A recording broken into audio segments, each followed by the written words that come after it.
As I was saying, I'm here in behalf of Ginat because she's flying to India and she asked me to run this event along with Clara.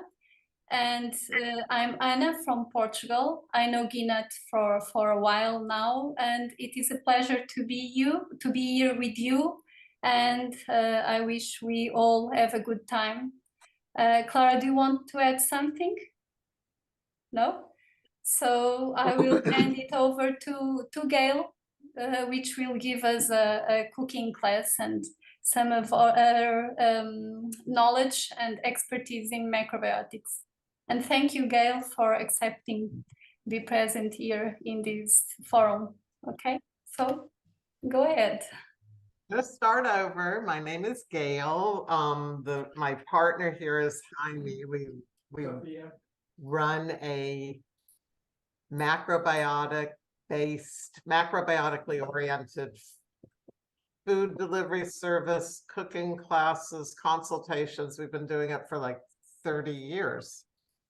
So we're doing the class today from the United States. It's like 10 a.m. My camera person didn't show up because it's Sunday morning. So I'm going to be kind of the camera person. Heidi's going to be the cook, and we're going to talk. We're going to show you, what we're doing.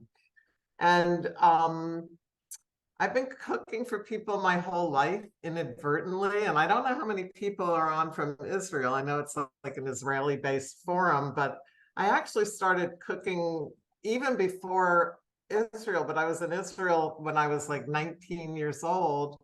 And I started cooking when I lived in a community in the Sinai Desert. It was just like a little kind of, I'm going to say like a commune hippie kind of community.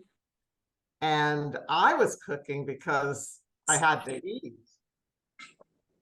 And I loved cooking healthy food. I was like a, way ahead of my time, vegetarian health food person. And there was an Israeli guy there with a car. He actually had a car and he actually had some money. And he smelled what I was cooking. And he said, if I take you to Nueva, the closest town, every week to buy food, and if I pay for it all, will you cook for me? Can I join you? And I was like, that sounds fantastic, because at that age, I didn't even think about how we would get food. There was no electricity. There was one little faucet with running water. I don't even know how we showered or brushed our teeth. I can't remember, because none of that mattered to me. And I didn't think about the food, even though that mattered a lot, but I ended up cooking for the whole entire community. And it was really fun. So over the years, I love cooking, and I really find it very grounding, and as I adopted macrobiotics through my own health issues, which it helped me with tremendously, I even got more involved in cooking and how to do it, a little bit more mindfully. And in my line of work, I talk to people all day, every day that, have all kinds of issues with cooking. They don't know how to cook. They can't cook. They're not good cooks. It's too hard. It's too involved. It takes too long. All kinds of, reasons why they can't cook. So in planning this class today, I spoke to some of the people, the organizers, and we decided to do a class on one of my favorite type of topics, which is how to create the perfect plate of food. And that was on the flyer that you all got with the email, the format of what constitutes a perfect plate of food. And it's really pretty simple. I have a newsletter article that I wrote. I write them every week. So I'm happy to send it to anybody that, wants to let me know if they want a copy of it, because I'm not sure if you all received that. But it's basically, like 3 food groups: whole grains, protein, and vegetables. I mean, those are the essentials that we need to eat at every meal, every day.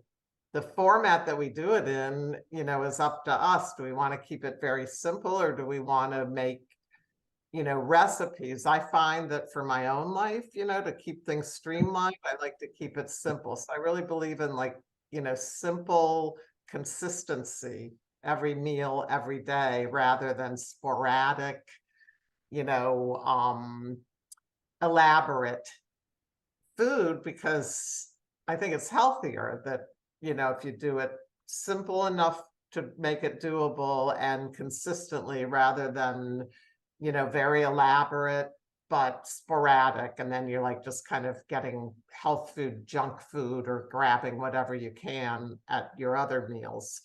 So this perfect plate of food idea that I'm following is very it's very simple and basic. And then you can take the simple and basic and you can turn it into, fun recipes, but you do that if you have the time and the wherewithal, if you have the time and the focus to do that. But even the simple food is beautiful and healthy. And I we had some of my actual real plates of food on the flyer, and I really want to post and send additional ones, because every single day, by the time we put the ingredients together on the plate, every single plate is just magnificent, and it's the food themselves that make it so colorful and beautiful. And then there's another category that is like, I call it like a meal in one dish. A one dish meal. It's kind of like what bowls are, like BOWLS, like, when you get like bowls, which are really very fashionable. It's kind of like in macrobiotic Japanese cooking, like nabe or something along those lines, where it's all of the food groups in one dish. So that's what we're going to do today.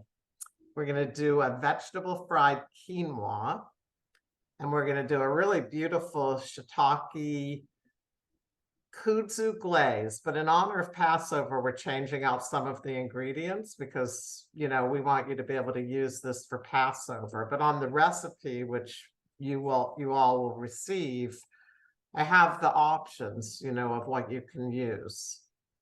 So we're doing it we're tweaking it a little bit for Passover, but that's really like the whole idea, is to tweak everything all the time for whatever it is you want to do. You don't, even if you have a recipe, you can add your own little touches in, or remove things that you don't want to use, depending on who you're cooking for, and even seasonal. So the vegetable fried quinoa, we're using quinoa.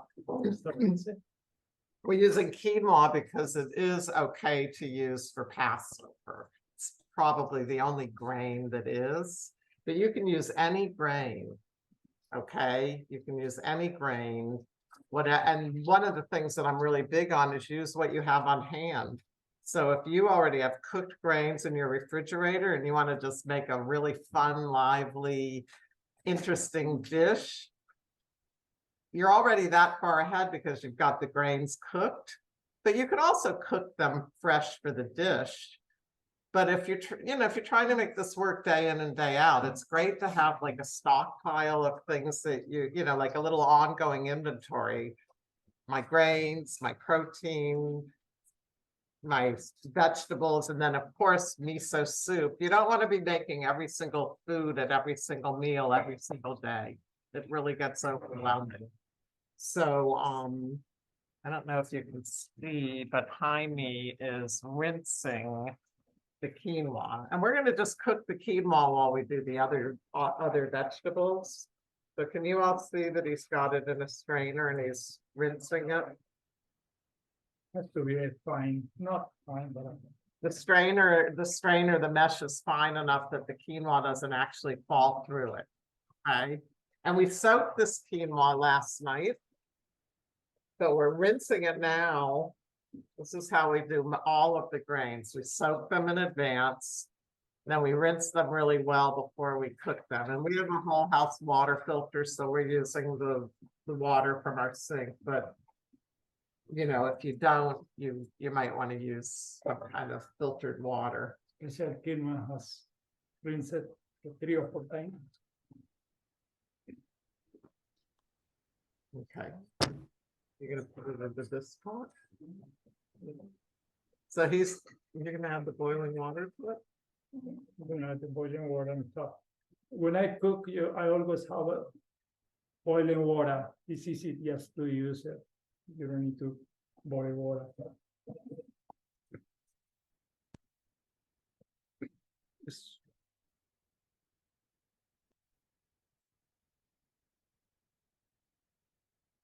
I use 1 cup of quinoa, but I'm gonna add 1 cup of water because I don't want the quinoa get soggy. You understand? Can everybody understand that? We've got the water already hot, so let's go ahead and add it. Yeah. We're gonna let the quinoa cook while we're doing the other vegetables. It doesn't take long to cook. If some grains take longer, that's a nice thing about quinoa is it's pretty quick cooking.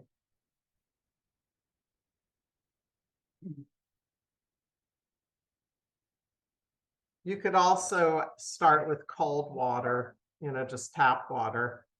This is his method, but there's lots of different methods. He's developed this method because he cooks all day, every day. We cook for a lot of people, including ourselves. And it's the way that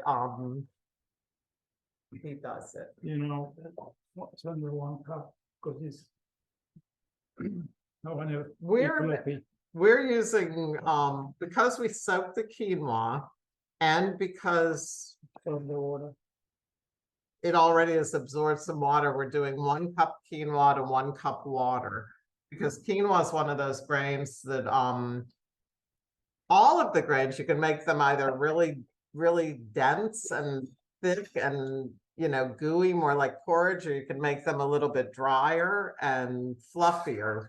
So because this is going to be like a rice pilaf vegetable, not rice, quinoa pilaf or vegetable fried quinoa, we want it to be like light and fluffy. We don't want it to be heavy and soggy. But if we were making, you know, like some kind of quinoa stew, we would want it to be a little bit heavier. So we would use more water in the cooking.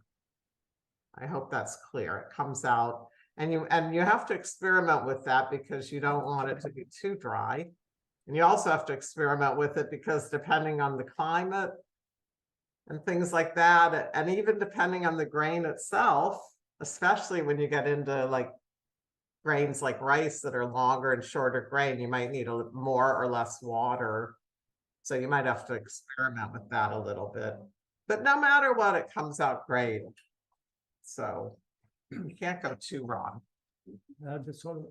All right, so we added a little bit of sea salt to this, and you're going to cover this. I have to skim a little Okay, bit. this is really important with the grain. We're going to also add kombu sea vegetable to this because we always add a little piece to the grains in order to get the sea vegetable into our diet, number one. And also it helps tenderize the grains and the beans. We do the same method with beans also. And I have recipes for this so I can always send them so that you all get a copy, not for this whole, I have the recipe for this whole dish, but you're not adding it yet, aren't you gonna skim first? Okay, anyway, most of the grains and beans get foamy. They put out like foam, even though you've cooked them, they have like this foam that forms when they boil. So I love what Jaime does.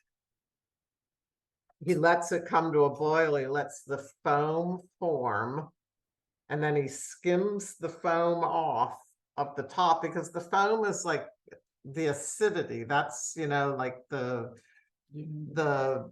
hard to digest part of the grains and beans. It's the part that people say, oh, I can't digest, I can't eat beans, they give me gas. Well, if you do this type of method where you soak it and then you bring it to a boil, skim off all of that foam, which is the acid, and then cover it and cook it, and you add the kombu sea vegetable, which aids in the digestion of the grains or the beans, besides giving you all of the great minerals of the sea vegetable, you won't have as much trouble digesting at all. So it's a really good way to cook the grains and beans. And we're going to show you in a minute the foam, how that forms. I hope you'll be able to see it. Can you see on the spoon the foam? And you can use a spoon if you're really skilled, or you can use a little mesh skimmer and just get rid of that foam. And depending on the grain or bean, some make really a lot of foam, especially beans. They'll really make a lot of foam. So you like remove like big clumps of foam before you cover it and cook it. And also the great thing about that is you're not eating all of that. I don't know if anybody's noticed that when they cook. Do you notice that type of thing, Clara or Anna, when you cook grains or beans with the foam? Yes, And especially with beans. especially with that you skim it off. Yes, Yeah. yes. So, can I ask something now, Gayle? Yes. Yes. So, when you use a pressure cook, Yeah. how do you do to remove the foam?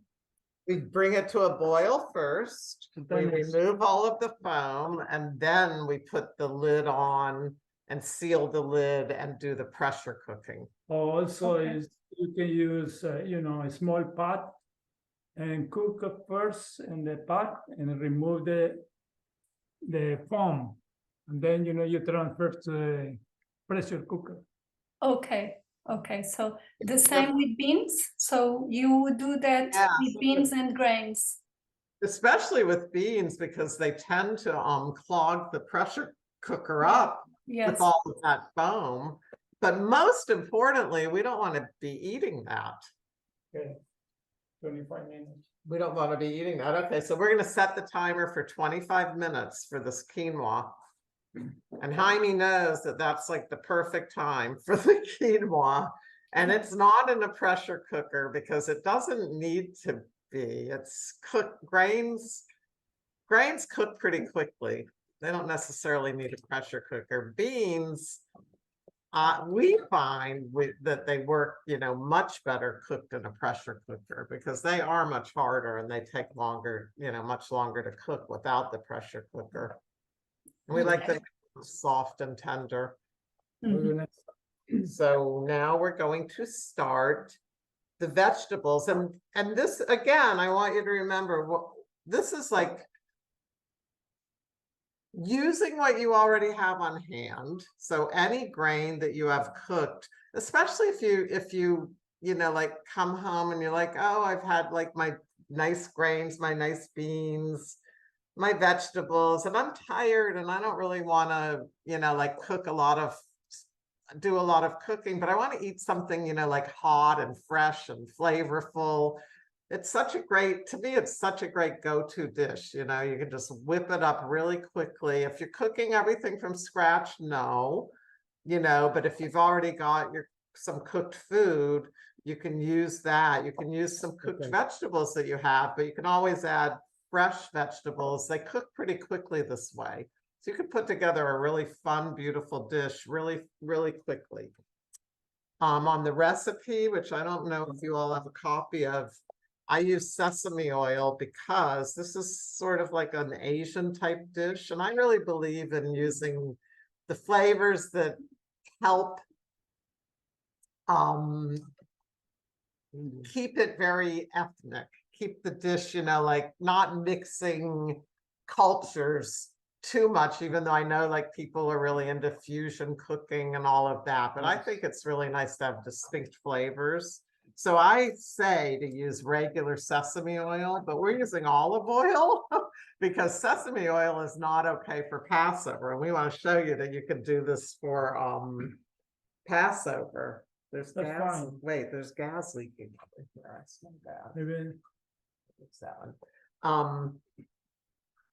So we're going to use olive oil instead of sesame oil. And then on the recipe, I also have toasted sesame oil. Toasted sesame oil, really important, is already cooked. And it's really more to use as a seasoning, like as a flavoring, than to cook with. You really don't cook with it. We're not going to do it today at all because we're doing this for, like in honor of Passover, but I would use regular sesame oil and then I'd add a little bit of toasted sesame oil at the very end and give it that toasted sesame flavor. But it's going to be really great this way too. And you can do this type of thing and make like a primavera, call it a primavera with olive oil instead of sesame oil.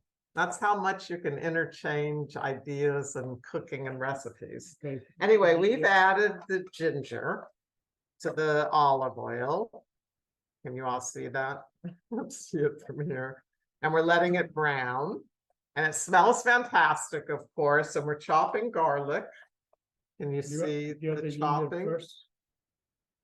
You add the ginger first. Why? Can I interrupt also? Yes, Clara. That's big pieces of ginger. In the end, are you going to taste, you're going to bite into a piece of ginger? Well, get crunchy. You will, but it will be cooked, so it won't have that raw, it won't be like strong like when it's raw. We're doing the same with garlic, but you could mince this finer. And you could also use less if you don't want to use as much, and you can also omit it completely. Like if you don't like to use garlic or you don't like to use ginger, you could just omit it completely. And we included turmeric, because I love using turmeric root also, especially in dishes that I want to have that, like Latin look, like paella type dish, Portuguese look, that I want to look yellow. This one, not so much. We don't care if it looks yellow as much as some dishes like paella, or like if we do like a carrot bisque or a squash bisque, we really want, the turmeric really helps to bring out the yellow. And again, it's like really, really healthy. And I really believe in multitasking because we want to get all of these healthy foods into our diet every single day. So if you can add it into a dish, that's one of the beauties of this dish is you can add all kinds of different ingredients. We have fresh lotus root.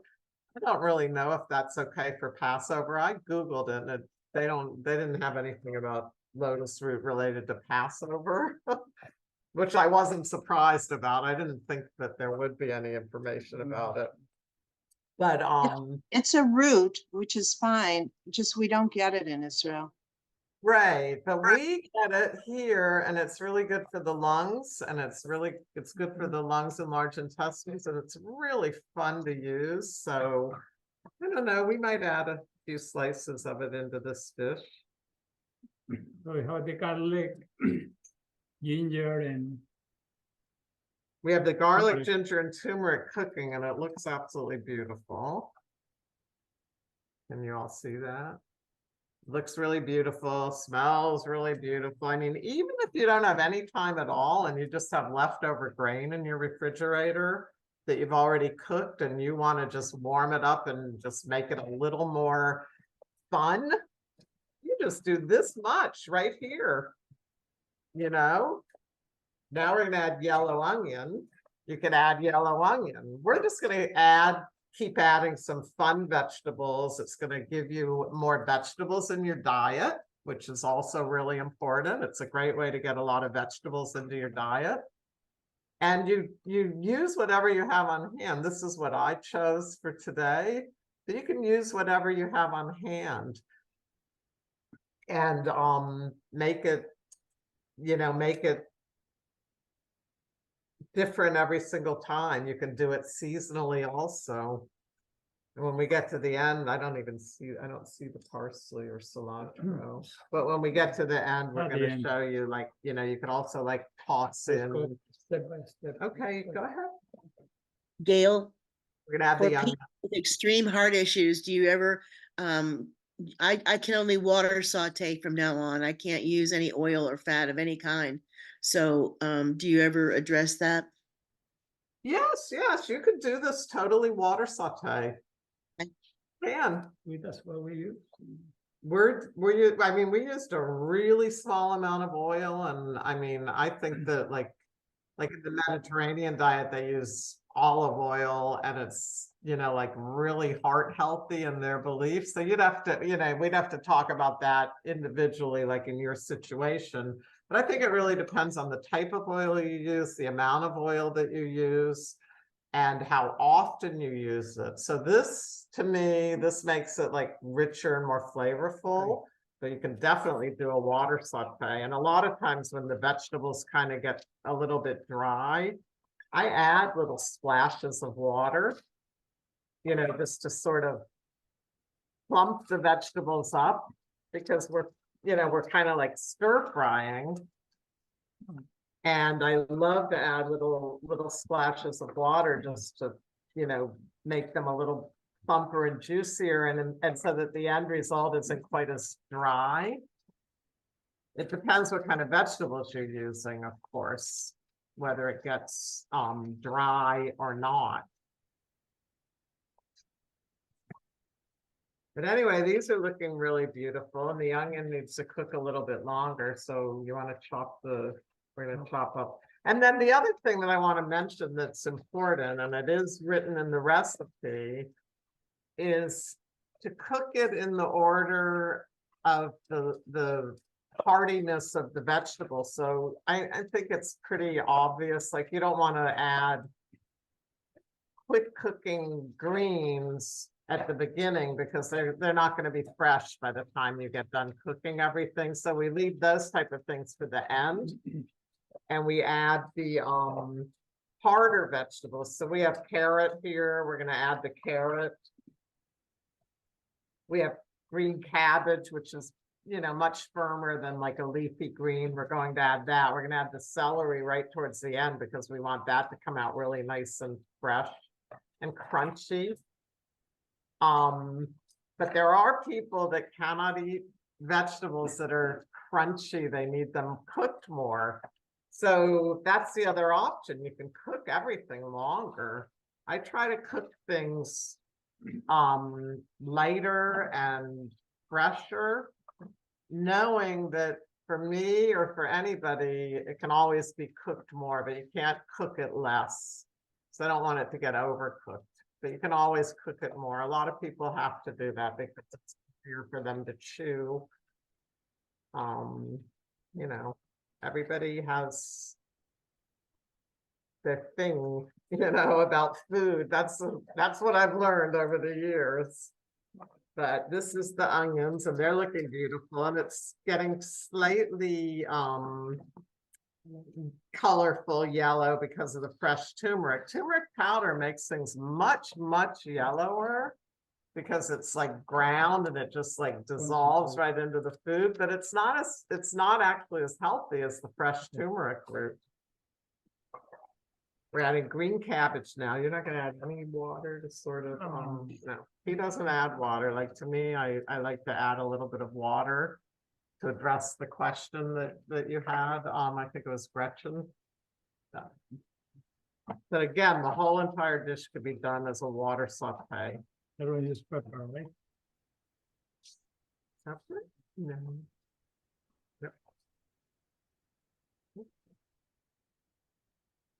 Can I ask something now? Is it okay to ask questions in the middle? Yeah, while we're About the cabbage. First, thank you for this. This is my first time here. And he just add something that is very quick to cook. The cabbage shouldn't be So we're added almost at the, done. We're almost done, believe it or not. We're gonna add the cabbage, the celery. This is how quickly you can whip this up, which is really the beauty. but you weren't supposed to add the carrot before because it's harder. Oh, I would have added the carrots before, maybe Jaime. The carrots, Yeah, you didn't have. yeah, you can grate it and add it at the end. I use the grater. All right, he's changing my recipe. Okay. But this is good for you all to learn because we do things differently. I would have like done matchstick with the carrot. You're right, and I added it first. So he's Yeah. gonna grate it and add it at the end. And I just want to add about the oil also, if possible, that I would do it with a little water at the beginning and then at the end on the plate to add the olive oil. It's so great, so flavored. So you have the non-oil cooking, but then all the good things of the oil at the plate. Definitely. That's a Thank- great way to do it too. It changes the dish, because, well, it changes anything that you cook because if you cook it in water, it doesn't get the same like crunchiness. Water softens things. I don't cook it with water. I just change a little. I put a little bit water when it's about to be burned, so not to be burned. Like I cook Ah, so you- without anything, and I don't boil it or anything like that. So it has the same color of oil, but none of the oil that I get all the good things of the oil because it was not heated. So you do it in a dry pan. Not really. It's like if you put the onion, it has enough water on it. They make liquid, exactly. Yeah. So There's a lot of different ways that you can do this. That's kind of the fun of it also. I just want to show you, like at this point, we have pretty much everything in here. The quinoa is cooking. Hopefully it's gonna get done. Quinoa has 10 more minutes, so the timing should be great. He's gonna grate some carrots. Don't know what you're doing about the broccoli. We're gonna blanch and put it at the end. For the last one. So Jaime's doing it a little different than I would do it again, but it's good to see. Like I would just add the broccoli. We're grating the carrot. We're gonna put that in. I would add the broccoli florets. This is the way I would do it. I would just add the broccoli florets in at the end, and I would definitely add a little bit of water just to steam them, but he's gonna steam them separately and then add them in so that they're really green and really fresh and really crisp and really tender. I try to streamline things. To me, that's like a lot of extra work. That's like just for me, but for him, that's the way he does it. So he's very used to it. So do you want to do the broccoli first before you add that in? No. When the quinoa is ready, mix it with the Okay. Okay, that looks really beautiful. I just have to show you all before it gets all stirred in. Look at the color now. little bit of salt. He's kind of adding a little bit of little teeny sprinkle of sea salt, like in between each vegetable, which actually keeps them from bleeding out. We were talking about how the vegetables release juice, but we're trying to actually keep them tight. So the salt like makes things contract.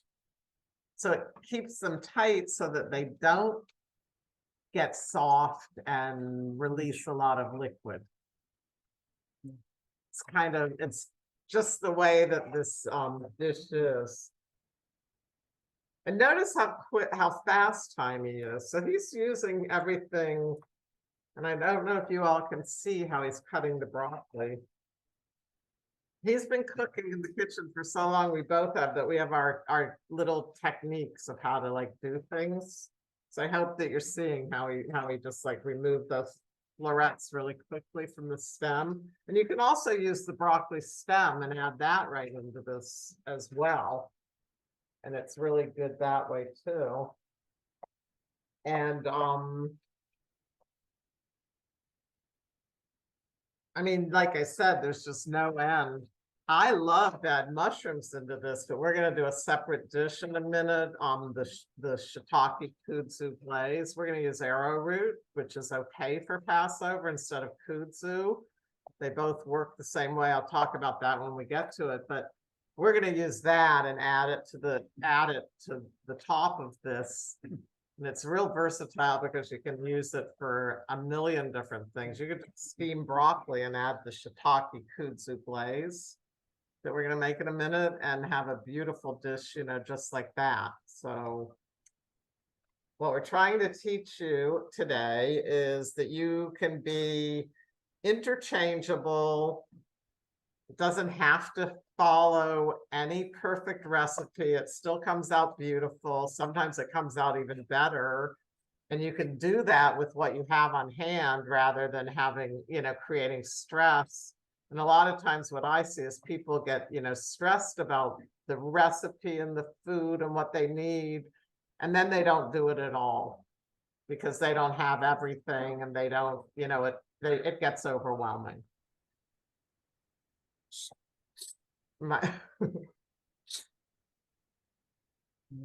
I'm sorry, my cat is meowing in the background. Can blanch this. 2 minutes. All right, so you can't, this is not on the screen, but Jaime just dropped the broccoli into boiling water. It's gonna blanch really quickly, and then we're just gonna add that in, and believe it or not, this is done. We'll start the shiitake kudzu glaze. And by then the quinoa will be done and we're gonna have our meal. We'll wait to eat till after the class.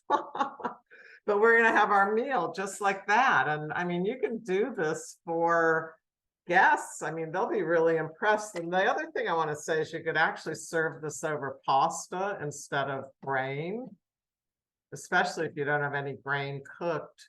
You can use, you know, there's so many great pastas now, gluten-free vegetable pasta that you could use for Passover. I love that they have, you know, like vegetable pastas and the kombu pasta, the kelp pasta. We love using that. It's like clear noodles. I don't know if you get that in Europe or Israel, but we can buy that here and they're delicious. It's really fun. So this is looking really beautiful. I'm going to show you. Broccoli ready. So here's what this looks like at this point. Pretty, right?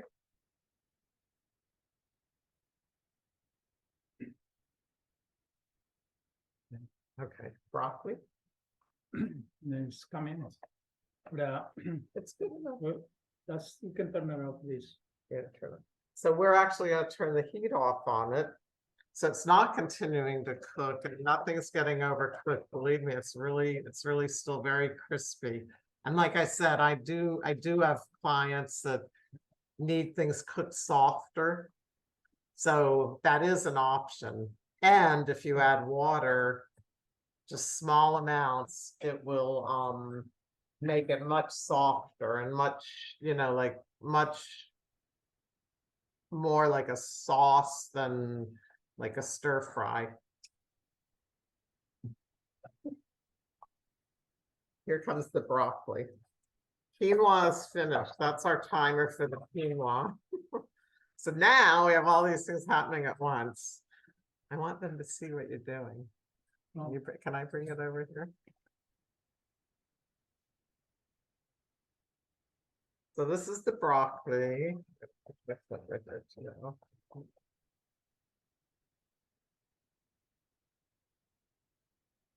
And you could do this with broccoli, cauliflower, collard greens, kale.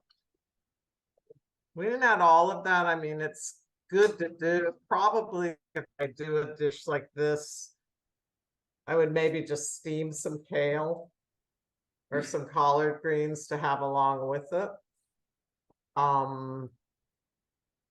Really like cooking with color.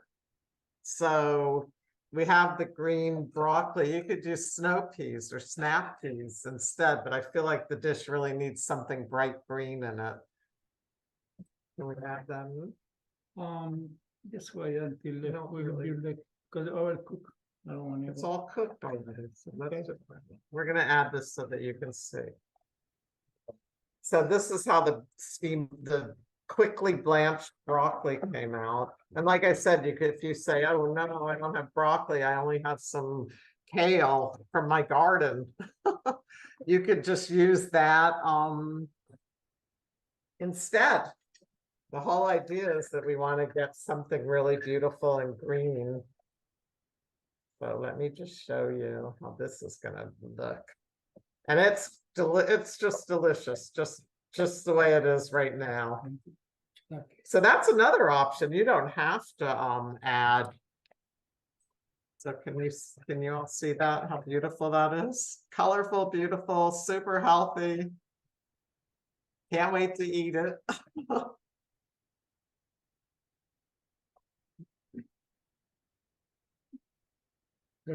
You want to check that? The water. You want to check the quinoa? It's now 3 more minutes. Oh, I'm sorry, I thought the timer went off. What, that was for the broccoli, the timer. Yeah. He relies heavily on the timers, which is really good because I don't, and then I forget.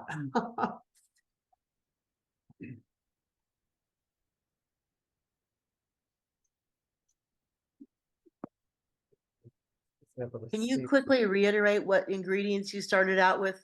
You started out with turmeric and ginger and Turmeric, ginger, garlic, yellow onions. Then we added green cabbage.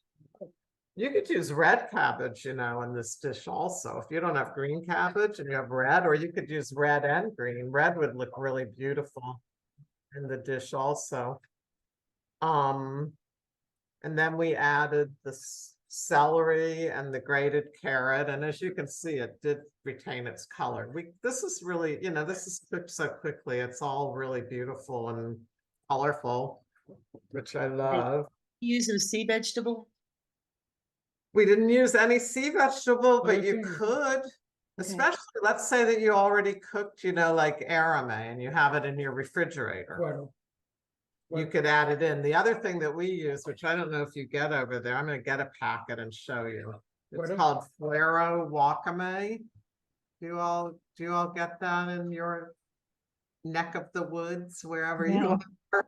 No. I don't know about blero, whatever blero is. Fuero, F like Frank, Uerro. I believe it's a Japanese word. And there's all kinds of other instant sea vegetable salads that would be really great in here also. They really would.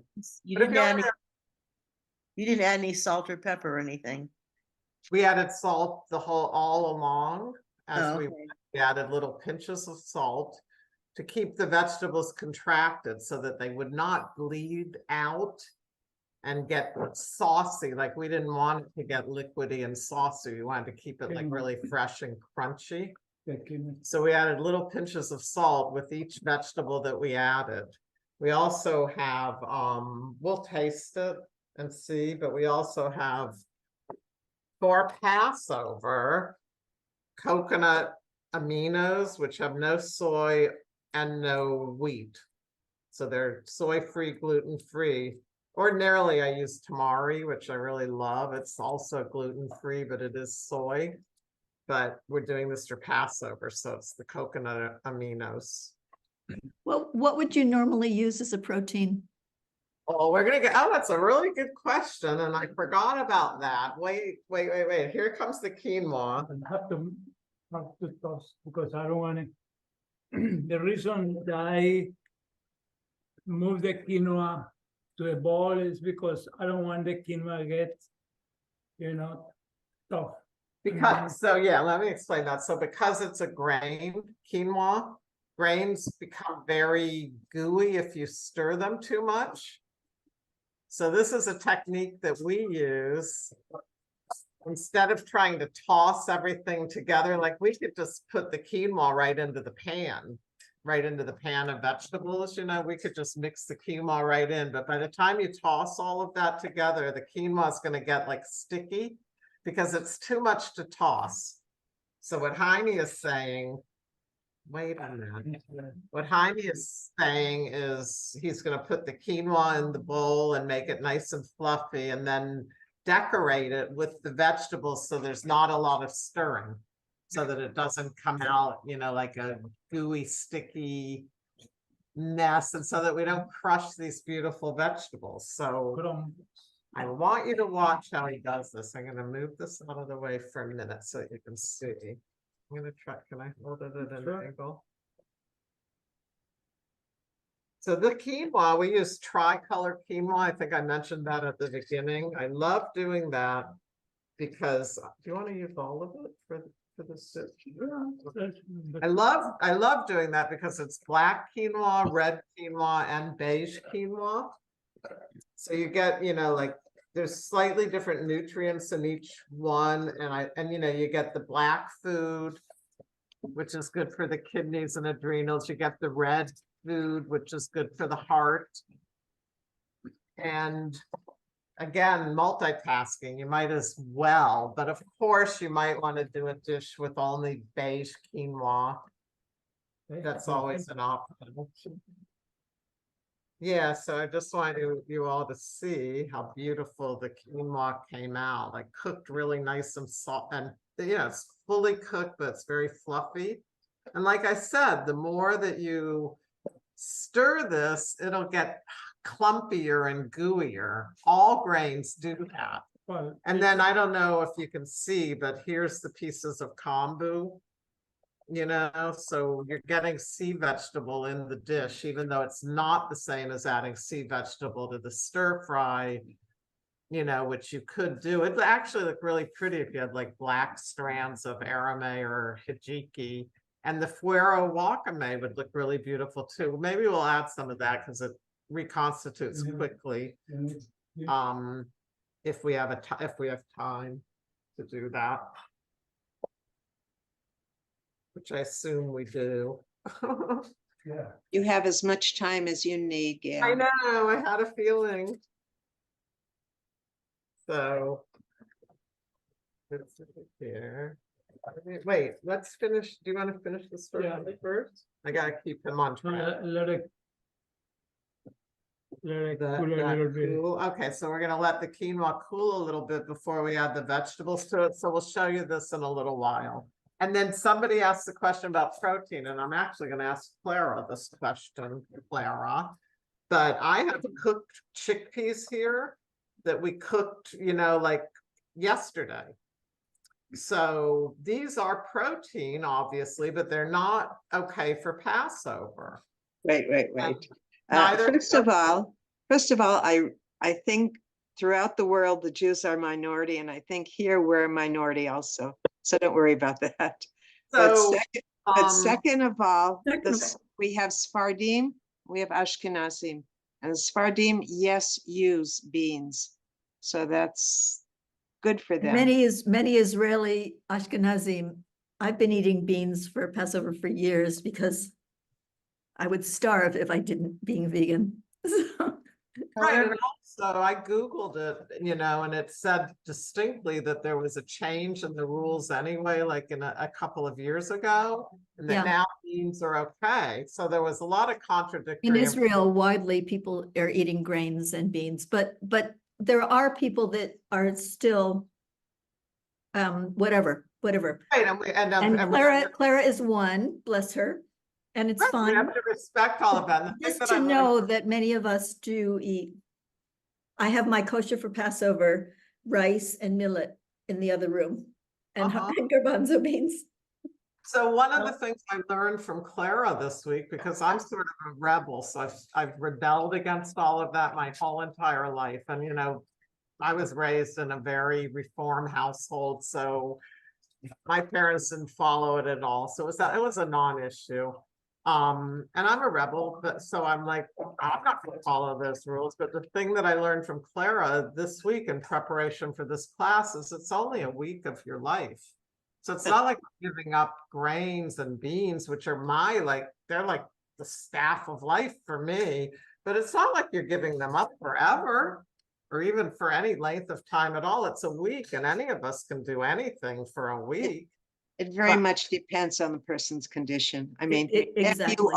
if you are ill, then you definitely, anything for health is okay. And if you're gonna lose 3 or 4% of your body weight in a week, it's probably not the best thing. Would be good for me. You're already skinny. So to me, it's like, okay to like not eat rice, even though I really believe in variety and I always use a lot of different variety. I never cook one plain grain. I usually like mix brown rice with quinoa or, wild rice with brown rice. I like to multitask in that too, just to get all of the variety in, but yes, if there's there's always extenuating circumstances with anything, but the thing that I liked that Clara made me aware of is that Yay, Claire. none of these things are forever. Nothing in your life is forever. So you can this works really well, like for travel. People ask me all the time, oh, I'm going to be traveling. What do I do? How can I travel? I can't eat right. You can doing things temporarily are not the same as your daily, everyday thing. So if you're doing everything every day, to me, that's the important part. That's why I said at the beginning of the class, I really like simple consistency rather than, flamboyant, sporadic cooking where, you don't eat well consistently every day, but then you like put a ton of energy into like a big fancy recipe. And then you're exhausted and you don't eat well again for like days. And all of that. I like, just keeping it really simple and plain. But anyway, we do have the chickpeas and I'm going to use those. But in the recipe, I point out that you could use, like pan-seared tofu. You could use tempeh.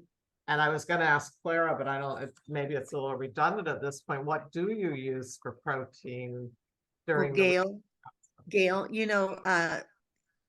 quinoa is what they refer to as a complete protein. It has all 9 of the amino acids that the body cannot produce for itself. So you don't really need any other protein to go with the quinoa. It is a complete protein that will give you the nutrients you need. Right, correct. But I like Hardly any. protein anyway, especially at my age. And I want to maintain muscle mass. And then I had an injury recently and I really felt like I needed extra protein to heal the muscle and tissue. And there are people, so I don't know what you do for the additional protein. I understand quinoa is complete protein. Anyway, before we get too far off track, we're making the shiitake kudzu glaze, which you all also don't have the recipe. I don't know if you have copies of the recipe or not, but we're sauteing shiitake mushrooms and regular mushrooms that Jaime was busy chopping while we were talking. I want you to see what's going on in the pan. We also have ginger added. And are you going to add yellow onions, please? We have onions over there now. No, you're not going to, okay. In the recipe, I actually say to use yellow onions. That's optional. It could just be entirely mushrooms, or you could make it with onions also. I love it both ways, actually. But because we used onions in the stir fry, we're not going to add onions to this. But we're just sauteing these mushrooms, and then we're going to actually thicken it so that it's a thick sauce glaze. And I call it shiitake kudzu glaze, and I use kudzu for it, but we're going to use arrowroot today, which works the same as kudzu, mainly because of Passover, because arrowroot's okay for Passover and kudzu isn't. I don't know why. Because they're both roots and plants, so I'm not sure why. Probably because kuzu is not available with a sticker that says kosher for Passover, and arrowroot is, because arrowroot is more popularly used. So maybe in 100 years we'll Yeah, that's the kosher. exactly. That's the only reason. Great. Okay, so And that's I wouldn't be surprised if someday they have a kosher for Passover for those who eat kitniot on tamari, because tamari's soy, but there's no wheat in it. Right, But exactly. it And doesn't then, have and like I said, we just use these coconut aminos. exactly But what we we don't put actually here. prefer the tamari, but they work well. They taste great. We cook for a lot of people that can't eat soy or gluten. So we use the coconut aminos for that. Yeah, it's nice that you have that option. Isn't it great? It is a really great option. Oh, the glorious US of A. We do have a lot of good options here, but so does Europe, Israel. You all have the most beautiful. We have the spiritual options. You do, and you have beautiful produce and you have beautiful spice and herb markets. We don't have that here. Yeah, we can get if we do have dry turmeric, Claire, there's a place in the Shuk you can get the dried turmeric, all the spices. I do this for Pesach. I go and I get my turmeric ground freshly and my cinnamon ground freshly, and it's really nice. And Yeah. cumin. That's an interesting question. How long, when something is ground, is it still vibrant or viable? Well, it's definitely more vibrant when it's ground in front of you. No, than I it is- realize, but she Right. just used fresh turmeric. Yeah, well, that's going to be the optimal, I guess. If you store them ground properly, they last for quite a while. Like I'm gonna say a year or so. If they've never been opened and they're vacuum sealed, they last Yeah, longer. we don't get vacuum, well, you might, but when we get them at the Shuk, we get them. Right, and I like to buy things that way. It's hard now in the US. That's one of the things in the US. It's hard to find. Before you do that, I will explain it. It's hard to find bulk herbs anymore at all. They don't have them in the health food store. They really don't have them in the markets. So I'm at the point now where I buy them in the sealed jars because at least I know that they're really fresh and that Mhm. I'm not finding them at like a farmer's market and they're not fresh. It's not like in Israel. It's not like in some places in Europe, like in France, where they're really fresh. They're not fresh. I don't know how long they've had them laying around. So I just buy them all in the sealed jars and they actually stay really fresh if they're like vacuum sealed. And then it's really easy to tell because when you open up the jar, if you've got a jar of cinnamon and it doesn't have any cinnamon smell anymore, it's too old. It's not gonna work, so you have to like just have a new jar on hand. I always have like 2 or 3 jars of all the different herbs and spices that I use on hand. And I really like using them fresh also, like whatever I can use fresh. Why get that? We're not using that. At the end, Okay, but we're not going to use that today. We're This not. is toasted sesame oil, which I already talked about, and he wants to put it in because he likes it for the flavoring, but it's not for Passover. So it's optional. We can add it. This is the arrowroot, and you all know that you have to dilute it first in cold water before you add it to hot liquid so that it is dissolved and then thickens. I don't know if everybody knows that. And you have to do the same exact thing with kudzu.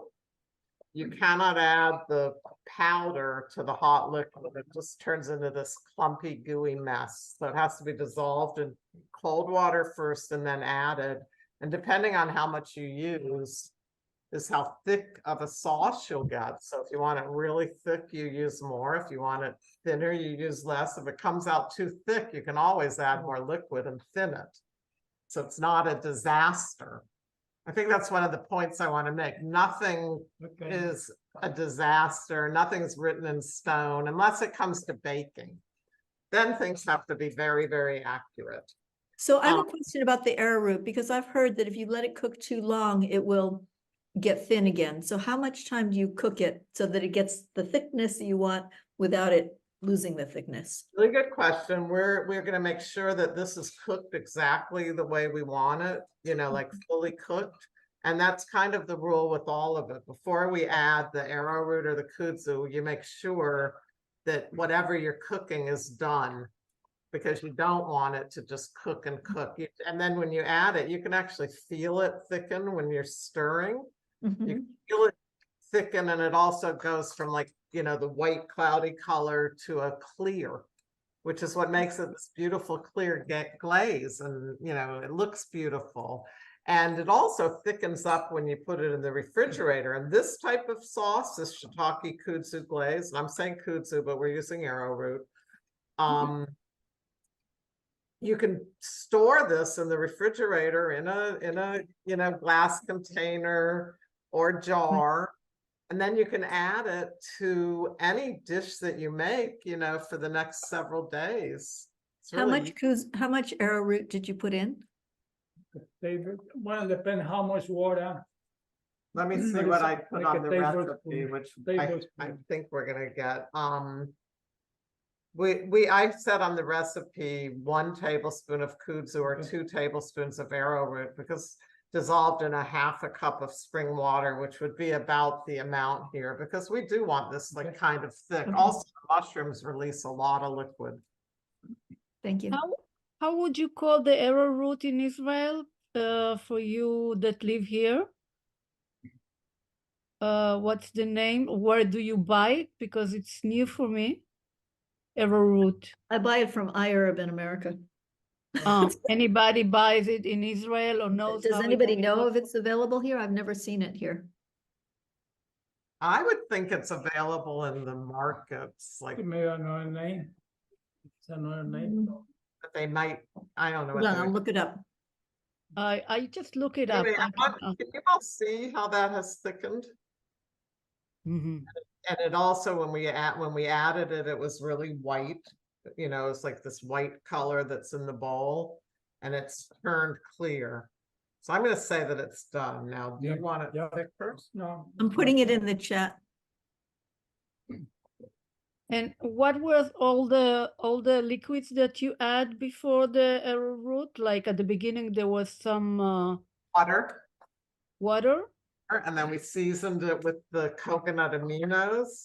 Amy's going to add some toasted sesame oil because I can't stop them. But you're not going to do that if you're cooking it for Just a little Passover, bit. unless you use sesame, unless you happen to use sesame. I don't care about Mary, I don't know if you could see my package. I have a label. It says it's from Zamora. Zamora. Yeah. And it's in English though. It just says arrowroot in English. Oh, Yeah, that's yeah, Bob. I That's the found same that. one I have. That's the exact same I one found it in the net, but I have to order it from abroad. So I just, Mary, where do you live? in Tel Aviv. Ah, Well, they have Yeah. Zamora. Do they have Zamora? they in have Tel some Aviv? more I in will Tel ask. Aviv. Yes. I will ask that. Thank you. Thank You're you. welcome. And let's mix it. Let's mix this. We're gonna mix this together, and then we're gonna plate it up and show you. And we'll add some of the chickpeas because we've got them. That's optional. I just want to show you. I don't know. It's okay. It's not Pesach yet. And the nice thing about this dish, I know it isn't, but we're kind of doing it in, so that you could use it. Be a fun dish to use, right? Don't you think, Clara? And then, let's say something about the chickpeas. Oh, well, I lost my train of thought. It'll come back in a minute. My gardeners are outside, so now I'm like distracted by the noise they're making. Is that noise too noisy in the background? Because I've got the window. We can't hear it. You see how he's tossing this rather than stirring, he's just kind of tossing. This sprouts. Yeah. So this is another thing that I love to do with this dish. We're gonna add some bean sprouts, which you won't do on Passover, but I just want to show you how nice it'll look. And then you can also add chopped herbs, parsley, cilantro. You could add that to the dish. They're not good on it. They're not good on it. But we could add things like broccoli sprouts or Yeah, any kind of sprouts. Oh, I guess sunflower seeds. You don't eat sunflower seeds, Clara? Yes, They're but, new? but they're not for Passover. I would totally add like. No, I just had to check because I eat them, but That's kidney out. Yeah, Sunflower that's- seeds, but you could have broccoli, the broccoli or all of those other ones that We you have can- these other really beautiful sprouts. The ones that we just took out weren't good. We're gonna return You know, those. are pea sprouts not okay also? Because peas are peas kidney out if they're not dried? Good They're Lord. I looked it up and you can't use peas. I don't, because they're. It's gonna use Don't peas. worry about it if you're eating kidney, don't worry about it. Well, I'm not worried about it, but just to be sensitive. But these are really beautiful. This is like a sprout mix, and you can make your own sprouts. Yeah, we too. don't, we have a guy who comes to the farmer's market on Friday who has beautiful sprouts, all different kinds. Is that the same farmer's market that you go to, Clara? Yeah, it's the same one Clara I comes was to. on a video chat with Clara last week, and she was at the market. I'm like, oh my God, I want to be there. I Yeah. really want to be there. Come. Every Friday. Anyway, this is pretty much ready.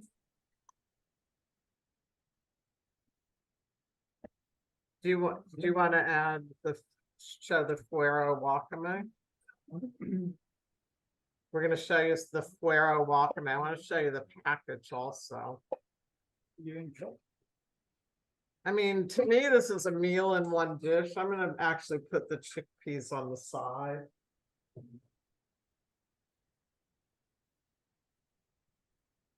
But you could toss them right in. And believe me, we're going to eat this. I'll actually put it in. We're going to eat this. And I love it with tempeh or tofu. So sometimes I have the grains already cooked. I've got vegetables cooked. I'm like, oh, I can saute a few onions. It's not the end of the world. Wait 1 minute. And I'll cook like some tofu or tempeh cubes. It's like my big effort. I'll make fresh tofu or tempeh. This is on a day where I want something hot and fun and I really don't want to like spend a lot of time cooking. Or even if somebody's going to come over to eat and I don't want to just serve them rice and beans from the, that I've already, from the refrigerator. So I'll cook tofu or tempeh and then, add maybe onion, garlic, I call it, it's like my perfecta, onion, garlic, and turmeric, and ginger, and just add some of my cooked vegetables, etc., or cooked beans, and I've got a beautiful meal. So this is really beautiful on the plate, right? We've got the glaze here. And the glaze you can put like on the side. You could steam, like I said, you could steam kale or something and put the glaze over the vegetables, or you can put the glaze over it. I kind of like it on the side. The glaze is really tasty and great also. And then the nice thing about the glaze, like I said, is you can put, we have quite a bit left over. We can put it in a jar or a container and put it in the refrigerator and use it again the next day. And you can see that it's like really firmed up nicely. Yes. So it's not, like liquidy at all because of the arrowroot. Mhm. So that's really looking nice. Gayle, is it complete? Is it finished? Your dish? Yeah, we have the Fuero wakame and then we'll be finished. Oh, okay. So I just want to show you this package. Okay. They don't call it Fuero on here. Interesting. That's in. it's Organic Pacific wakame. Yes. Ready Um, to go. Ready Ready to to eat. go, great for salad, naturally gluten-free. What does it look like? Can you show us a piece of it, please? To show you, we have not reconstituted this yet. It Because the wakame that I use, that I got from the Netherlands, when I cut it, if I cut it really thin, it looks like that. And this comes like this, which is great. I mean, we Oh. use regular wakame in our miso soup every day. That's This right. is just great like this. And it really grows. So just be prepared that when you add water, and it absorbs the water, it really expands a lot. So you don't need to use very much because you end up with a lot. at the end. For me. Where did you buy it in America? What kind of store? Health food, probably. Amy got it at Whole Foods, and then you can order it on Amazon. Yeah, Amazon has it. I just looked up fuero and I don't know what language it says increase. Where do- It's Japanese. It's a Japanese word. It means increase. Google Translate. Interesting. So I always thought it meant like instant, but increase. So it's like very concentrated, and it's Mm. because I guess they have it cut in such small pieces, it doesn't even need to be cooked. I love using it like mixed with greens or in a salad. If I make a salad, I'll like just rehydrate some of the fuero wakame and add that to the salad. Mm. Okay, so would you say that's ready? And you can use this, just as is, or you can like season it if you want it. Can add You could add a little bit of, it's good that you add a little bit. you could add lemon juice to it.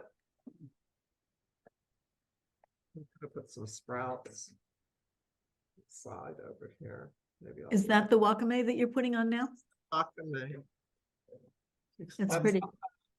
It already. Do you season it at all? You can. I didn't on this because this is really seasoned. The sauce is really seasoned. It's salty enough. And it's already got a very naturally salty, pungent flavor on its own. But you could add like, toasted sesame oil for this dish. Or if I was using it in a green salad, I'd probably just like mix it in with whatever salad dressing I have. I would not add like soy sauce or umeboshi plum because it already is It's already salty. Yeah. It really is, but see how much it made, and it just keeps fluffing up, and it smells really good. It smells really fresh. It doesn't smell fishy or seaweedy at all. It smells really fresh. It's really high in chlorophyll, so it has a lot of natural, chlorophyll. And we didn't even add things like you could add burdock root to this fried quinoa, vegetable fried quinoa. I keep saying rice, but to me, it's all interchangeable. You could add burdock root, to it, which would be nice, which I don't know. You must get that over there. We don't actually, but you can get it on iHerb dry and reconstitute Get it. it dried, right. So you could add that. I just added some sprouts to some fresh sprouts. I've got like the fuero wakame. I've got the fresh sprouts. So I like a lot of green. It's nice. Right? And this is fresh lotus root that I get at an Oriental market here. Seen it, this way. But it's really, really special. Well, I don't want to open it too much. We're not gonna add it in, but it would be great added in here. Like you could just throw it in the pan and saute it with the other vegetables, which we didn't get to. Good. Sometimes you can see like the little chambers. You know how they say that the lotus root has chambers like the lung? Well, this is when you start slicing it, you can see the chambers. He's gonna slice it for you. Yeah. You can use lotus root raw, so we could actually marinate some lotus root. See the chambers? Yeah. This is really, really nice to have fresh lotus root. But you can buy it dried also, but don't feel envious because you all really have much better produce markets and much better spices and herbs. There's no comparison, especially what I saw at that market that Clara was at last week. I wanted to be there. Gayle, can you show us again your plate, your finished plate to take a photo, please? Yeah, so Can you a little bit more to your right, please? Oh, yeah, that's perfect. Okay, to see. Okay, thank you. Beautiful. It is, it's really beautiful. And then I would go further, like we have homemade sauerkraut, and you could get, homemade, or you could buy like jarred sauerkraut. The one we have right now is red cabbage sauerkraut. I would add some sauerkraut like at the end here where I've got the fresh raw, you know, the wakame and the sprouts. I'd add a little bit of sauerkraut. And then I like to add, you know, fruit. So I'd add a few, so I'd add either some little tangerine wedges or maybe some pineapple, you know, just a small amount. And I like to eat from yang to yin, which is the way that we're supposed to eat. It's the opposite of the way people eat in the United States. I mean, everybody serves the salad first, which is the most yin, and then the heavy food. And you're supposed to eat, and I learned this, you know, through macrobiotics and Oriental medicine, you're supposed to eat yang to yin, which is why I like my plates, which there were a few pictures of plates on the flyer, and I've got millions of other ones. I take a picture at every plate I make because I arrange it yang to yin. So it's like the whole grain, the protein, the heavier vegetables, the root vegetables, the ground vegetables, and then the lighter vegetables, the greens, the salad. And then I always put a little bit of seasonal fruit. And when I say a little bit, like a tablespoon, you know. And then I wrote a newsletter last week about the health benefits of prunes, especially for bone health. So I've been adding prunes, like you're supposed to eat 6 a day, so I add like 3 prunes to each plate, and you know, you can buy really nice organic prunes. They're great for your bones. When I looked it up, I also found out that they're using them like as, you know, for cancer prevention, especially certain types of cancer. And that was on the National Institute for Health, which is like the American government, you know, health website. I was really surprised to see that because I didn't know that at all. I was doing it for bone health because, you know, I think we all need to take good care of our bones, which is also why to add the extra protein besides just what's in the quinoa. I feel like personally for me, I need, you know, to like make sure that I'm keeping all of my body tissue, collagen, muscle, you know, ligament, bone, like really strong at this stage of life. So, Gail, can you say what it is about prunes that helps our bones? I'll send you the newsletter if you email me. I wrote a whole article about it, but there's a mineral in the prunes called boron. Oh, boron. I take boron. I used to take boron. Boron. So the prunes are a good source of boron. In researching it, I found out that avocado also is a good source. So are lentils and kidney beans, and probably most beans. They just singled out the lentils and kidney beans. So there are other foods that are high in boron, but prunes happen to be like really high. Wow. Great. Thank you. Thank you. It's a good reminder. I remembered that. I used to eat them for that reason. Then I totally forgot. That's why I became macrobiotic, was because of my bones. Ah, see, so prunes help. It's not just that the boron is good for the bones, but it helps you to absorb. It helps absorb the calcium. Yeah, it's in it. This grow bone calcium stuff that I take has boron because it helps with the absorbability. So I don't take boron or calcium. I do take vitamin D, but I don't take the boron or calcium. But I love the idea that it says on the National Institute for Health website, it's like all this research study that I didn't even realize people had done. I thought I had discovered this. I didn't realize there was so much research about it, but nobody hears about this, which is kind of sad. But, great, thanks. And it's great. You can stir it into your morning grain, like into one rice with right. Or I just add them to the plate at the end of the plate with the yin. When I get to the yin, I add 3 prunes and I add, you know, a little bit of seasonal fruit. Like right now I'm using organic blackberries. They're really beautiful. They've got all kinds of health benefits also. It's also all really digestive. So it's really good for your whole digestive system. So I'm using the prunes every day now After reading everything that I read, I'm like, wow, I really need to. Can you give your website address, please? I know it was on the newsletter, but if you just, could you say it and I'll put it in the chat and everybody can see it also? Wholly, WHOLLY, like whole Yep. foods, WHOLEY. LLY, WHOLLY. Yeah, got it. And then macro, like macrobiotics, MACRO Yeah, .net. that's it. Yes. Good. All right.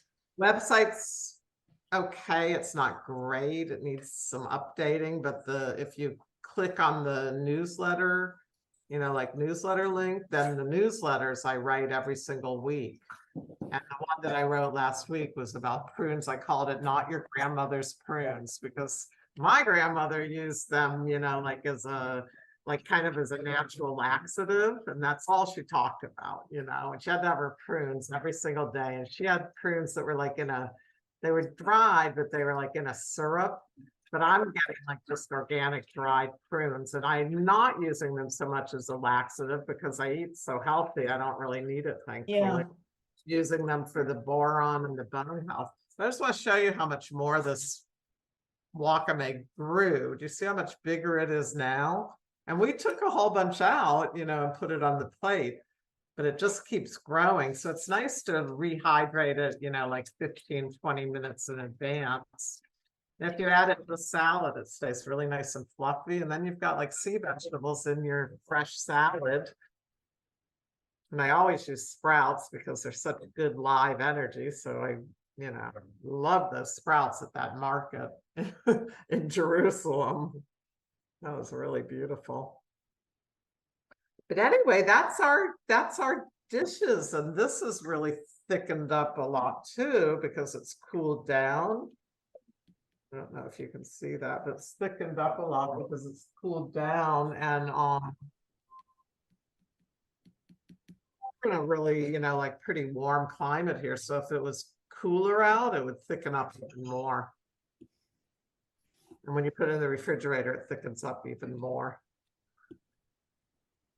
So that's Thank you. Uh, Thank you, Gayle? Gayle.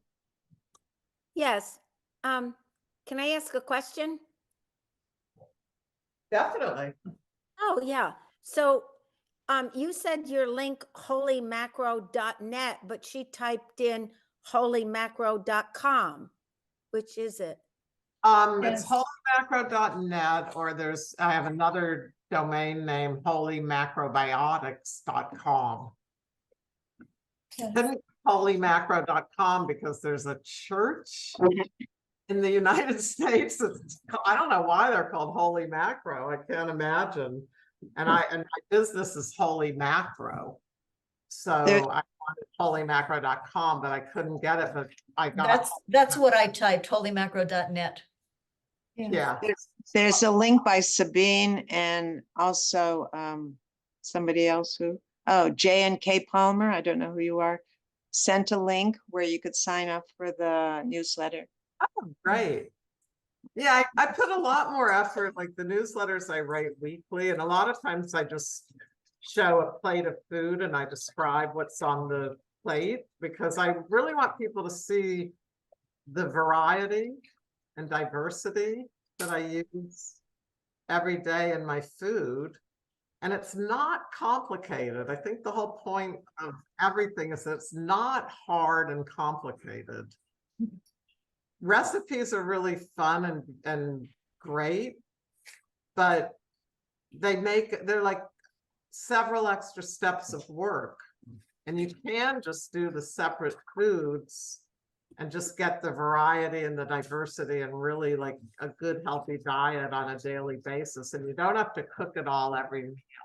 I really recommend that you have a little bit of a storage. I have a really good newsletter that I wrote about that with actual pictures from inside my refrigerator. And we keep everything in glass jars. So I can open the refrigerator door and say, I have enough grains for tomorrow and tomorrow night because I'm not going to be home to cook, you know, tomorrow.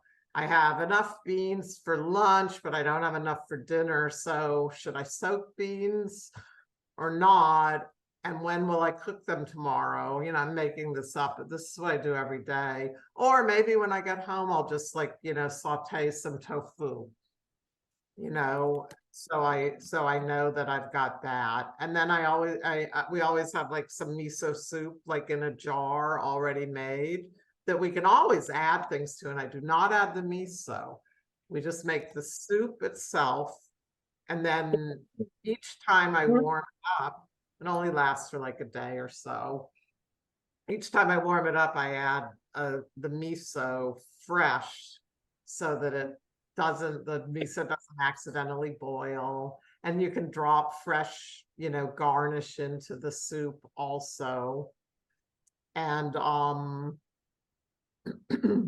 you know, vegetables, do I have, like, if we cook a bunch of kale, I don't necessarily eat all of that kale because usually it's a lot of kale. So I'll keep it in the refrigerator for the next day. But I always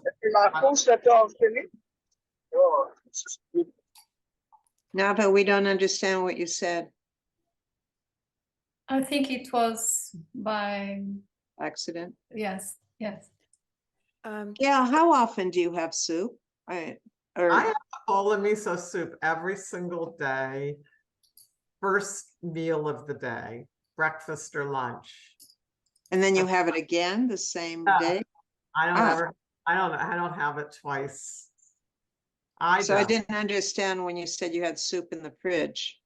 Well, if I make miso soup, if I make a pot of soup, I'll make enough for like 1 or 2 days so that I'm not cooking every single thing every single day because I don't have time. It gets stressful. I don't want it to be stressful. And I definitely don't want to have, you know, one of those days, which I think we all have, where, you know, you think that you're going to get home and you're going to have time to cook and you don't, you know, you get home late, you don't have time. And then, you know, you're like all stressed out, and worse yet, you don't eat well. So I always like to have like one little batch extra of everything. And then if there's a real true situation where like a couple of days went by and I really didn't stay on top of it and get it together, and it does happen, especially when you go out, you know, when you go out to eat and you like really get out of your routine, then you can use the quick things like pasta or polenta, you know, things that are not whole grains, but they are a grain. But those I don't rely on for every meal every day. That's not a whole grain, and I want to make sure that I have whole grains. Everybody understands whole grains versus polenta or pasta. Yes. Yes. Are all of your old newsletters accessible on your website?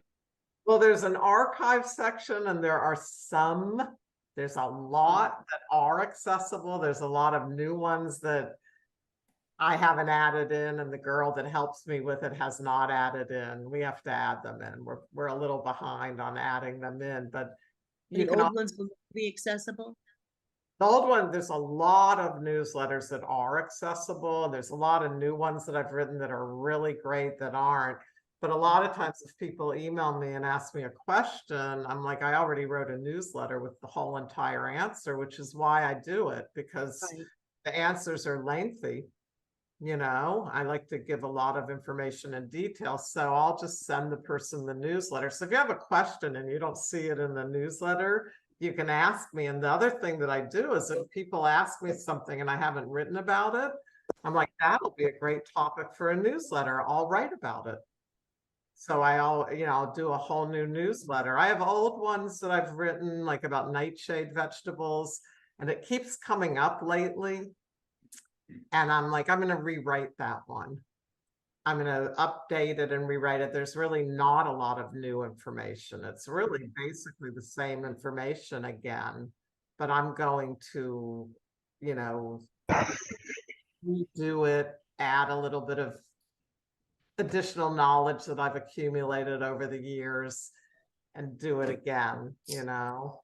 So I do that. And then I love it when I get questions that I haven't written about. I'm like so excited because I'm like, oh good, I can write about a subject, and the best topics are the questions that people ask me, and especially the things that people ask me over and over again, like not the same person, but several people ask the same question. And I'm like, I definitely have to write a newsletter about that. Hey, Can I have a There are question, please? very successful vegetarian and vegan and whole food plant-based movements afoot right now. And I sort of look at all of them a lot, just in addition to my love of macrobiotics. And I wish that the groups would all get together and sort of point out their advantages or whatever, because some of these groups, they have some good ideas, but because of my macrobiotic background, I think, like the Esselstyn group, he's a cardiologist, got the movie he was part of the movie Game Changers and Forks Over Knives, and his wife and mother have a great YouTube channel, but they use an incredible amount of nightshades. And another group uses, I wonder if they're overusing things, and because of my knowledge of macrobiotics, it concerns me that millions of people are being taken down a path that's healthier, certainly being vegetarian, but incorporating some ideas that I think will get them into trouble down the line. I wish the groups would all get together and sort of dissect their individual strengths and weaknesses. it would be great. That would be so ideal. And Dr. Esselstyn, he's had a lot of bone fractures. So it's interesting that you say that about the nightshades. He Because has personally. I don't know about recently, but I know that there were a couple of times where he was supposed to, be at certain conferences and he wasn't because of a, bone, like a bone fracture. But of course it could happen to anybody. I mean, there's Well, he's in bone his 90s. I know, and especially at that age. And there are bone fractures. Like I just had a really bad foot injury, but it wasn't my bones actually did well. My friend accidentally like ran into a few of us with her car. It was really, really a bad situation. And I was like the first one in the line of fire, and it knocked me down. Wow. And the tire ran over my foot, and the whole end result of it was one broken bone on my second toe. And Wow. I'm like, wow. I mean, I got like really knocked hard by the car. I mean, I got thrown to the ground. My glasses went flying. The stuff I had in my hand went flying. It was really a big force. And I was like absolutely amazed that I didn't end up with a broken hip or a broken bone. Thank I know God. what you do. I The want to little do it. bone in the toe was from the tire of the car. Oh, I yeah. don't think it would have broken otherwise. So you can, like you can have bone fractures and eat fantastic and have some kind of an accident and, Right. end up broken bone. Well, I had both hips replaced last year, and every time I walk, I hear everything from my knees down crunch. So it doesn't sound like a It doesn't sound like what? doesn't sound good to hear everything crunching below my Oh, knees. really? Yeah. Ugh. I don't know if So that's I'll have to I don't know if that's supposed start to eating more. after a Have to start eating greens and more broccoli and rewatch this video when it comes up on Jeanette's channel. yeah, I mean, I think, the thing with my life and my business is that, I love reading the old newsletters because I see how much things, like what I was interested in, what I focused on, what I wrote about, how much it's changed over the years as I've gotten older and evolved, and clarified things and become a little bit more aware of certain things and understood things better. But the thing that's really come to the forefront for me at this point in life, and I actually feel like people need to be aware of this at a much earlier age, is bone health.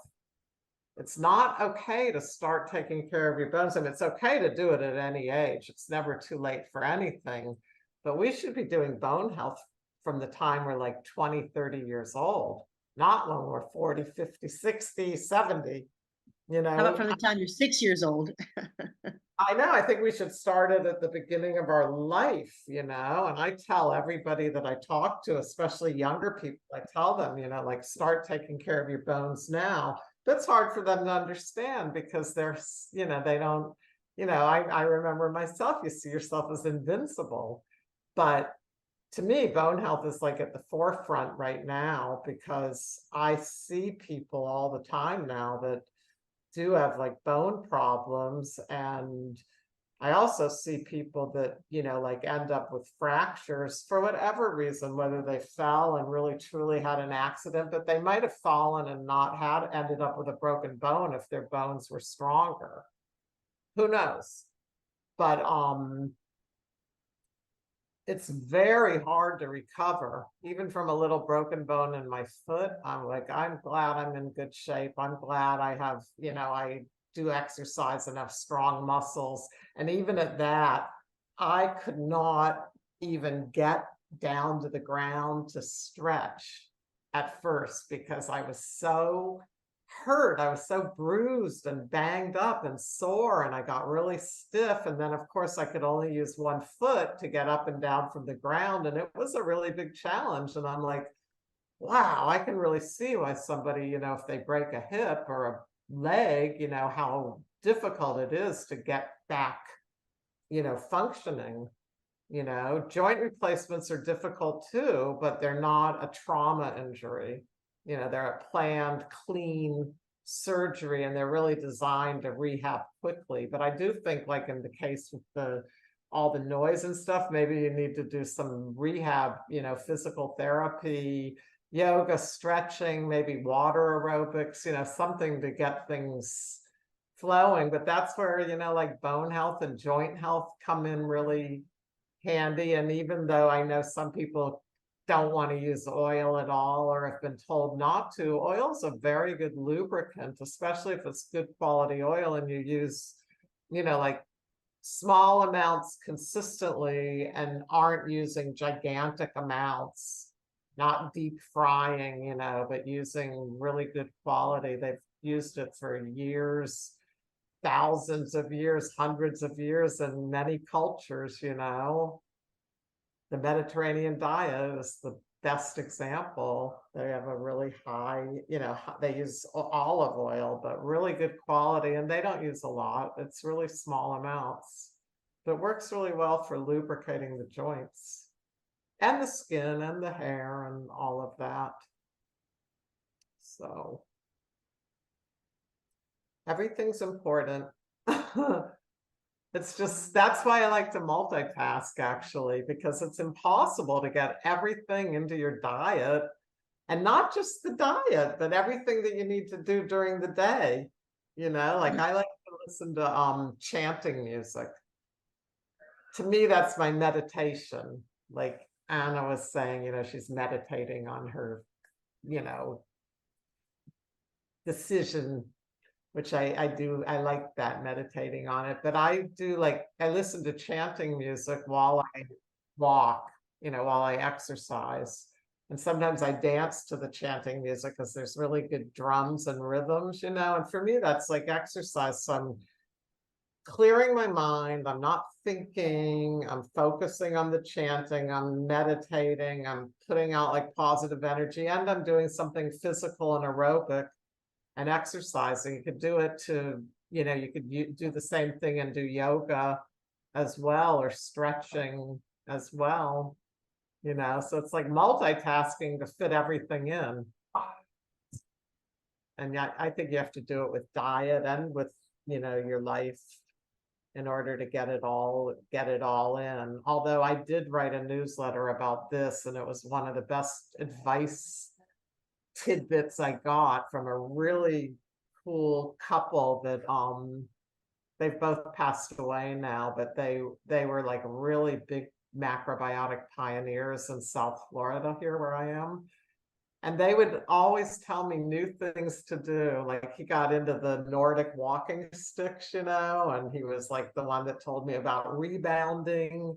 And every time I saw him or talked to him, he'd always tell me a new thing. And when he told me about those walking sticks, I guess I was having one of those days where like I had a lot of stuff going on, and I looked at him and I kind of like was like, oh my God, I just don't know if I can like add that in. How do you do it? When do you do it? It overwhelmed me. It was just that day in particular. And he looked at me and he said, Gayle, you don't have to do everything every day. And I'm like, what a concept. So I don't have to fit it all in every day. So I do that now. Like if I want to do like certain things like in the bathroom, it's like my spa time. If I'm going to do like certain things, like I might not body scrub every day where I used to, but sometimes I'm like, I body scrubbed yesterday. I really want to fit in, you know, like really good moisturizing today, or wash my hair today, or I didn't get to exercise yet, so I want to go and do my, you know, like my walking, chanting. I don't have time for it all, so I'll alternate things, you know. I think the more you learn, the more you have to alternate, because you want to add it all in, and it's hard to fit it all in unless you spend 24 hours a day doing it. But we have to sleep too, so. Another question, please. I don't know how to write you directly. I think I wrote something. I'm not sure if to you or to the site that organized this. Again, I'm new, but if I want to ask you a question, what will be the direct path, if any? The email address. Yes, what is it? Business name. So Sorry? it's the same name, Wholly, WHOLLY. And then What name? Can anybody write it, please, for me? Because I might take too long for me to understand. In the chat, look through the chat. It is, the email is there because I looked and I couldn't find it.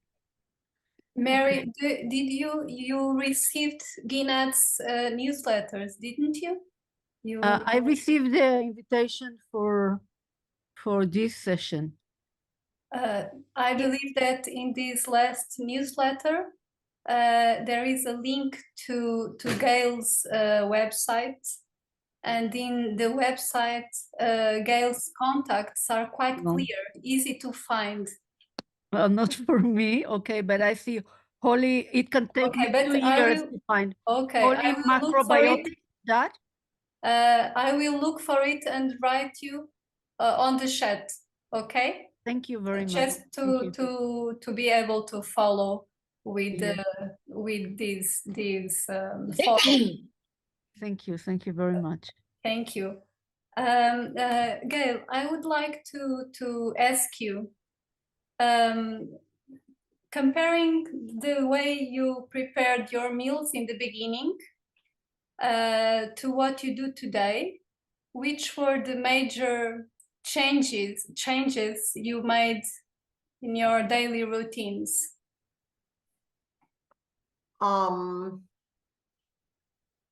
That was one of the newsletters that went along with this class about kitchen tips and organizing. I mean, I think what I finally did, because I learned it as I went along, is how to organize the plate of food into the food categories and then plug in different ingredients. So, I mean, to me, it's like this little rhyme. It's like grains, beans, greens, and soup. And those are the 4 things that we really need to eat. Now, within each category, there's a lot of variety, you know, so grains can be like, there's like 20 different kinds of grains at the very least. And Like I said, I like to multitask. So I usually use brown rice as my base grain, and I always add another grain. So brown rice and millet, or brown rice and quinoa, or brown rice and buckwheat. You know, I always add another grain, and I use about either 1/2 or 2/3 brown rice to the other grain, more and more like half and half these days. And I keep, when I make it, if I make a pot of it, we store it in glass jars so that we've always got it ready.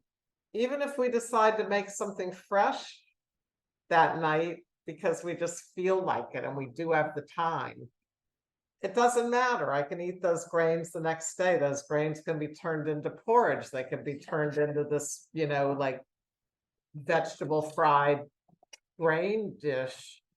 They could be, tossed with, like raw vegetables in a salad. They could be added to like soup.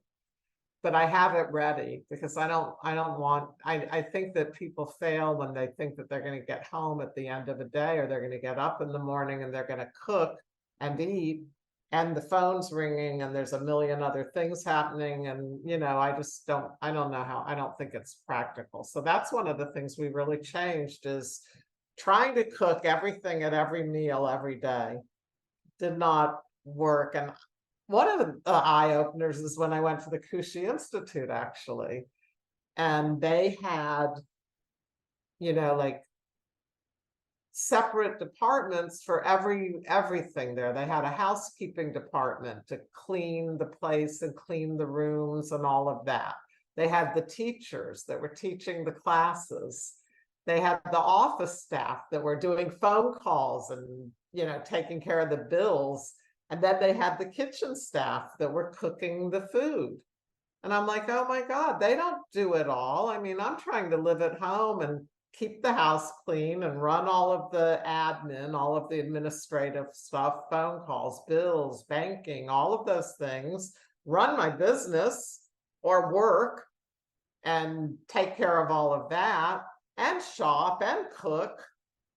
I'm doing it all, and they've got different people doing all of these different things, and I realized, that I can't, it's the same theme. You can't do it all every day. And you certainly can't cook everything at every meal.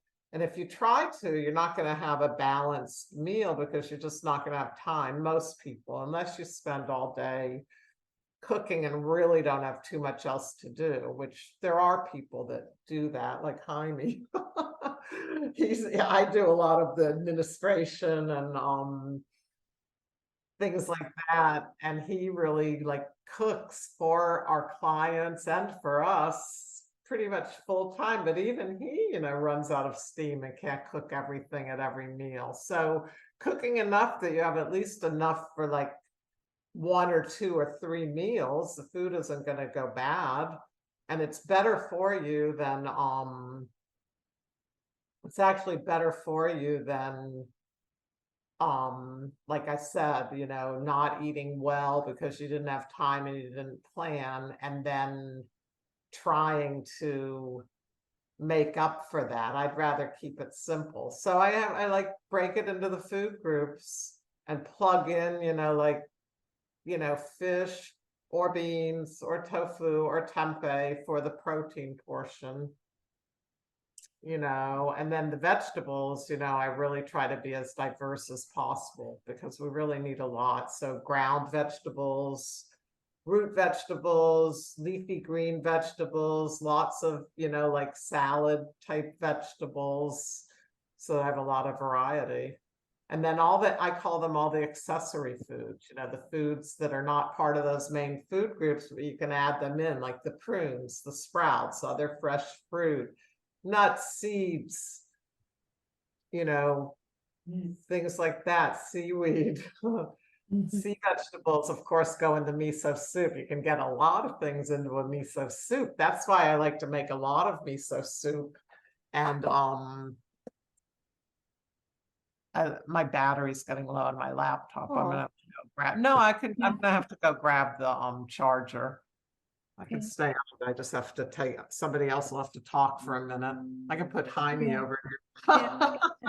But They I want- think I don't know what Clara feels and everybody, but I think we could end it here. I don't know. What do you think, Clara? If people want to continue, we could continue. If Gail, if you want to stay on, you're more than welcome to stay on. What Of do everyone wants to do? course, I could go back to Pesach cleaning, but Gail, how far wide do you send your meals? How far away from where you live? I send them all around the country. I can't send All around them. the country. So That's Gretchen was wishing for a macrobiotic restaurant. She should know that you send. Gretchen, where do you live? Gretchen, are you there? I don't know if she's I'm there. in Kentucky, Yes, not she- supposed to have to be able to Go get grab my charger because I don't want to get cut off. So let me Yeah, just go. okay. Okay. Yes, Gail. And take it away. Yes. So Gretchen, Yeah. where do you live? Kentucky. Kentucky. Yeah. When she comes know, back, I could Eat explain how. macrobiotic in Kentucky. I don't know how she sends food all over the country. I find that No, amazing. You can't. It wouldn't be fresh by the time it got here. But I live close. I live an hour away from a source of macrobiotic cooking, and I still don't get it because it's just too far. Virginia Harper is Oh, nice. in Very Nashville, nice. which is an hour south of us. But making a 3-hour round trip drive to get food is not Oh, well, an answer. over the years, I've concluded there's no place like home to eat. Right. Though, are there other macro people around you? No, it's hard to find a Uh, vegetarian. Oh, The South there- is butter and oil and fat and barbecue country. okay. I know all that. Is there a health food store near you? Oh yeah, I mean, I do well. We have one thing we do have is a fantastic farmers market. So Okay. lately I've been going to a place that makes cooked meals for carnivores. And I get my husband and son stuff, and then I cook all the vegetables for the side dishes and for my eating. So Okay. The first, somebody's still joining this late. Oh, he's coming back. Yes. The very first time when I started macrobiotics and went to the health food store, there was a bulletin board and I saw there was a meeting and I was so excited. And I tell people if they can't find people near them, put up a notice wherever you live, in a health food store, in a yoga place, in a community center. I'm looking for other macro people, or you could start with vegan people. It's not quite as good, but you could start. Mhm. And you find other people. So we used to have potlucks way back before Corona, and it was nice. It was nice to share. well, it's even nice, I think, if you can get a group and maybe even cook together for the meals. Yes, yes. That's fun and it's social, which is very important for our health. So though we And- don't, We do We that don't know the once a month on Zoom. right, I was just going to say that. If you'd like to come join us on the Well, last hopefully Sunday, what? It's not the same because we don't get to taste each other's food, but we get to share information and inspiration. That's nice. It's maybe really I'll fun. begin and see if my issue I had the issue with the Zooms, my email showing up in front of my picture, and I that's why I stopped coming to them. So we'll see if that's solved. Maybe I'll come to the next one, and before you start recording or whatever it is you do, I'll make sure that We don't record these Zoom meetings, the cooking together. We don't record Okay. it. Maybe I'll come then. Okay. The We last won't, Sunday in May, the, right? right, Yes, in Clara, May, that's what it is. right. I got confused again. Right. Excuse me. Were the recipes on? Check to make sure I'm on the list. Hi, Ellen. Hi. Were the recipes on anything? I got here late because I looked at an old invitation that had the wrong Eastern Standard Time. They so- haven't come yet. Okay, thanks. It was But really good talk. when Gail comes back, she'll tell you oh, she is here. That Huh. it's not important, the recipe, it's important, the idea. Go ahead, Gail. It's your baby. I really think I think the recipes are important, so you have a guideline, but like on the recipe, I wrote, first of all, I was tweaking it a little bit so that it would be usable for Passover. And I wrote on there, I mean, depending on what you have available, you can really substitute things in the recipe. Because what I really find is that, you know, if somebody's gonna follow the recipe and not do it because they don't have like this one ingredient, unless it's like an ingredient, like for example, in the shiitake kudzu glaze, the arrowroot or the kudzu are important because that's what thickens it. So it would be really ideal to have that on hand. But even if you didn't have that on hand and you had, you know, like some type of whole grain flour or a gluten-free flour, you can thicken it with that. You can thicken it with cornmeal. I mean, is that okay for Passover? No.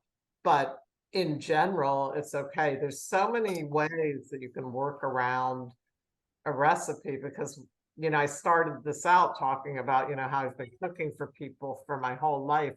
Generally, I find that if you make good food, people will eat it, no matter what. But in my line of work, you know, we really do work with people with health issues or all kinds of dietary issues or different, you know, different requirements that they've acquired over the years. And we, you know, rather than question it, I mean, if somebody's open to understanding better, sometimes I can, you know, explain to them why it's okay to eat something that they've got cemented in their head that it's not okay. If I truly believe it is, but some people don't want to know that, they don't want to change, they want to learn with what within their parameters. So it's really important to be able to substitute and change ingredients out and understand that you can do that and you don't have to follow the exact recipe. But I do have the recipe for the guidelines, but like I said over and over again, you can use any vegetable. And there are things that we get here that you don't get wherever you all are, and there's things that you all get that we don't get. So I'm not going to not make the recipe because I can't get that ingredient that you can get. I'll use something else that will work. And then for health and variety, I think it's really important also because, you know, the key to everything is the variety. I tell people this all the time, and I believe it firmly. There are so many nutrients that actually heal or cure so many different health issues that we have, and they haven't been discovered yet. And they might never be discovered, and they might not be discovered in our lifetimes, and they might not be discovered when we really needed that for our health issue. But if we eat the food that they're in, whether we know what they are or not, and whether they've been discovered or not, our body knows. Our body can take that food and utilize it and use it to heal, you know, and repair and, you know, give the nutrient that we might need. And it might be an essential nutrient that we either need personally for our own balance, or it just might be something in general, like the boron in the prunes, which I didn't know about, but if I had been eating them, I would have been getting that really important nutrient, and I would have been helping my bones all of these years, but I didn't eat them. So I wasn't getting it. I didn't know about it either, but my body would have known what to do. So it's really important to eat the variety. But Gail, sorry to say, I think boron is found in all the greens and grains and many things that you just showed. So you didn't really need. I mean, I don't know if you didn't, but I understood that you don't have to eat prunes to have the boron, if that's the reason you eat No, you don't. I like them anyway because they have a lot. Oh, that's okay. No, but I'm saying, thinking that your bones will be okay while you were eating a lot of Barun here in your dish. But a lot of people don't eat healthy at all, not this group per se, but a lot of people don't. And it's a really good way to make sure. Another thing that I read in that article, I read a really good article in the National Institute for Health, which surprised me. I didn't realize they had so much info. There's a lot of things that in order to get the actual therapeutic benefit, not just the nutrient into your body, but the therapeutic benefit of that nutrient, or therapeutic, like it actually has the medicinal Mhm. healing value, Available. high enough level of it, you need 3 milligrams of boron, and that you don't necessarily get if you just eat foods that have smaller amounts in it. You might get 1 milligram, you might get 2, but you need at least 3 to get some of these really, like, therapeutic level benefits. And of course you could take a supplement, but I don't do well with taking a lot of supplements. I love to get it from the food if possible. Not saying that I don't supplement if I need to, but I like getting it from the food. But I figure it doesn't, and I did say in this talk and in the article that I wrote that you can get boron from grains and beans, and avocados are high in boron. But they're not as high as prunes. What I'm suggesting is that if you are microbiotics, and you are, then you specifically, I guess, I will check myself, but microbiotic people don't have to worry about Barun because they have it all over. But yeah, you're right. Many people don't get a lot of things in their food. Right, we really don't know we don't know. And even if you are macrobiotic, I mean, I know for my own body, and I've really eaten very, very well for 30 years consistently now, like really steadily macrobiotic. I don't stray from it at all. I have no desire to. I don't cheat. It's really important to me. And that's why I've created this, like plate of food format, so that even if I'm out, we went out last night, with some family, and I still got my food groups into my meal, even though it wasn't as perfect as when I eat at home. But I do know that you can, like, it never hurts. Now I have another thing that I say: more is not better. Like, because a little bit of something is good for you, a whole lot of it isn't necessarily better for you. In some cases, it's actually worse for you. That's true with a lot of things in life, but definitely with food and nutrients. But I just like the whole idea of the addition of prunes, because they have a lot of other health benefits as well. And it's something that I wasn't using in my diet, and people can use. And I don't think everybody cooks as much variety. They should, and they could, but they don't. What is Have you ever this? found any recipe to use prunes in? I know they're great Yeah, ones, but Whoa. carnivore. What's going on, Sylvia? Oh, okay. Yeah, Sorry, go ahead, Gretchen. Well, What? maybe about the prunes, just to say that many of the dry prunes are they have a lot of things that you don't want to get into your Right. body. So Yeah. if you use prunes, just be sure you're getting the good ones. How do you know? Where would you get them? Because you can't get organic here. Yeah, you can get organic, and you can get organic and sealed, but you have to know the origin, because you cannot even trust that.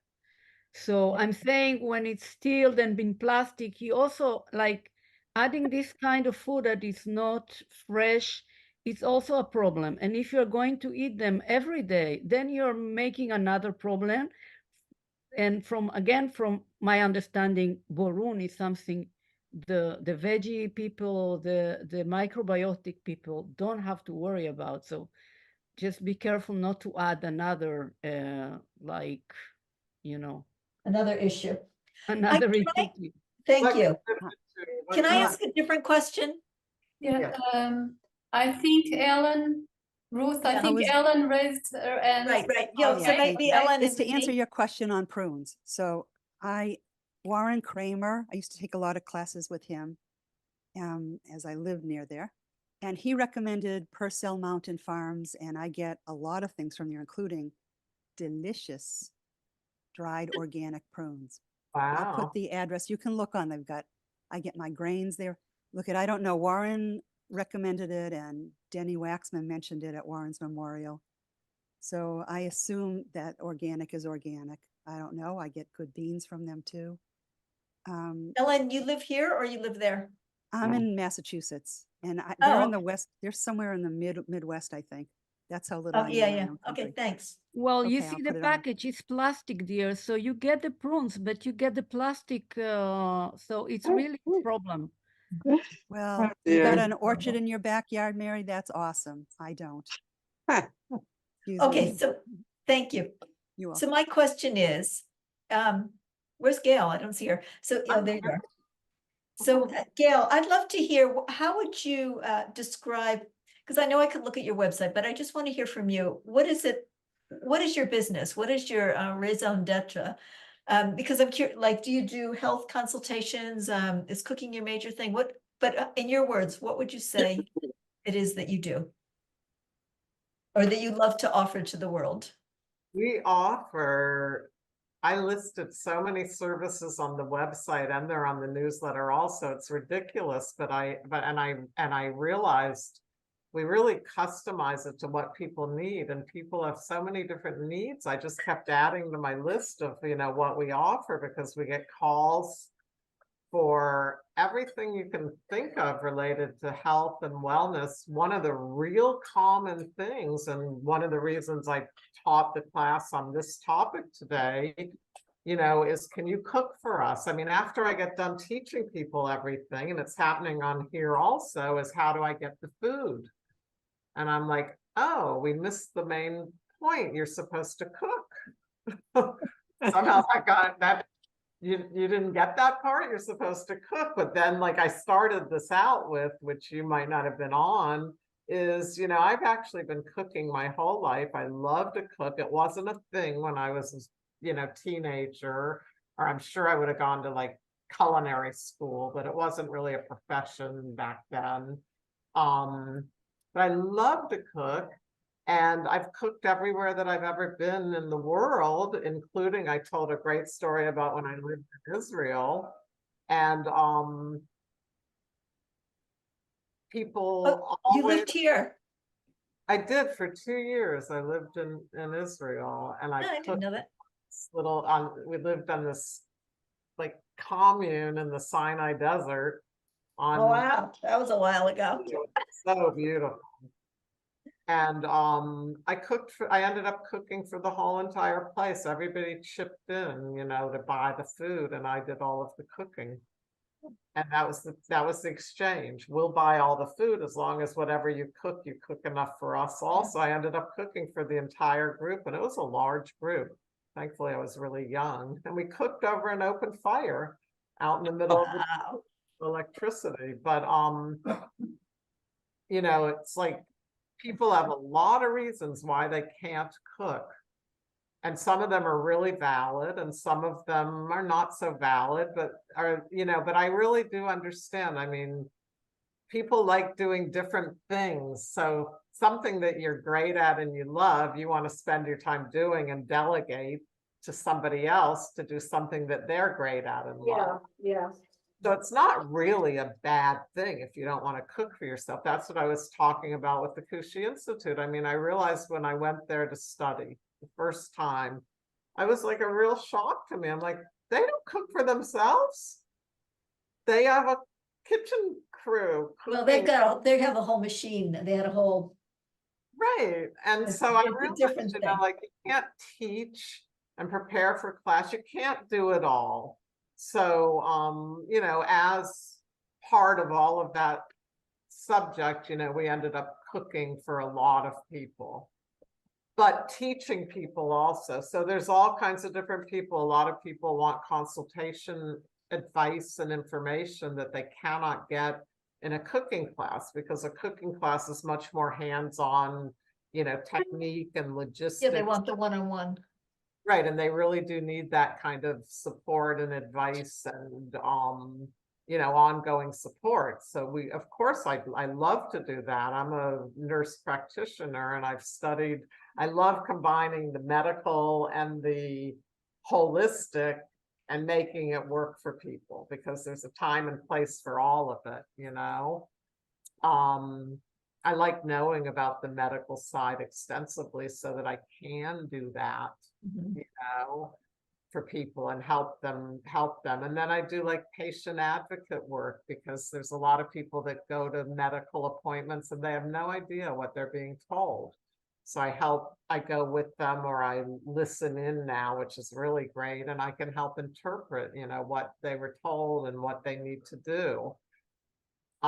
We do private cooking for people that have really, you know, like all kinds of dietary restrictions. We do private cooking for people a lot, you know. We didn't have time to do it all. So what we did primarily for years, it evolved into like a delivery service where we had a set menu and we, you know, set that out every week, and people just had to fit into that because we couldn't do it all. We couldn't do consultations, cooking classes, private cooking. And then, you know, we had all people that would just be happy with whatever we made and get their food delivered, you know, which we charged less for also because it wasn't as much one-on-one labor. So it worked really well for everybody. It worked great for us. It worked great for all of the people that order from us. And it gave us the ability to live a really healthy lifestyle, to stay home, work from home, control our environment, not be exposed to workplace toxins, whether they're the people or the things that they use in the workplace, and to be doing what we love and making delicious food that we could eat also. It just worked on a million levels. So I don't know. Now we did, but what we really did, and the thing that was funny about it is, and I write it on, it's on the website, you know, if you don't see what you need listed here, ask us. And we probably do it. And then over the years, we've stopped doing certain things like, you know, shiatsu treatments and things because it's hard on us physically, you know. Have you ever written a book? No, I need to do that. That's like what I really want to do now. I literally haven't had time. But the one thing, Maybe like, if you could find someone to cook for you. oh my God, if I wasn't cooking for 100 other people, I could probably fit it in. But it's very difficult, you know, to run a business. It turns out. I don't know how many of you have like had your own business, but wow, there are so many things involved in that are not the actual work of what you're doing for your business. It's just the business side of things. But the one thing I was going to say, you know, like as far as recipes go, a recipe like this, you know, vegetable fried quinoa, I said it in the recipe. When you get the copy of the recipe, you'll see you can use any grain. You can use any source of protein. You can use any vegetables, but people, that's hard for people. So the recipe is like a guideline. And if you really don't want to think and create and just like kind of free flow and be spontaneous, you can follow the recipe, but none of it's a deal breaker. But when it comes to desserts, those are pretty precise. Like you cannot bake and just sort of throw a little bit of flour in and throw a little bit of water in. I mean, it's really good to have measurements. So the one thing I've done consistently is write out really good dessert recipes, like really precise measurements.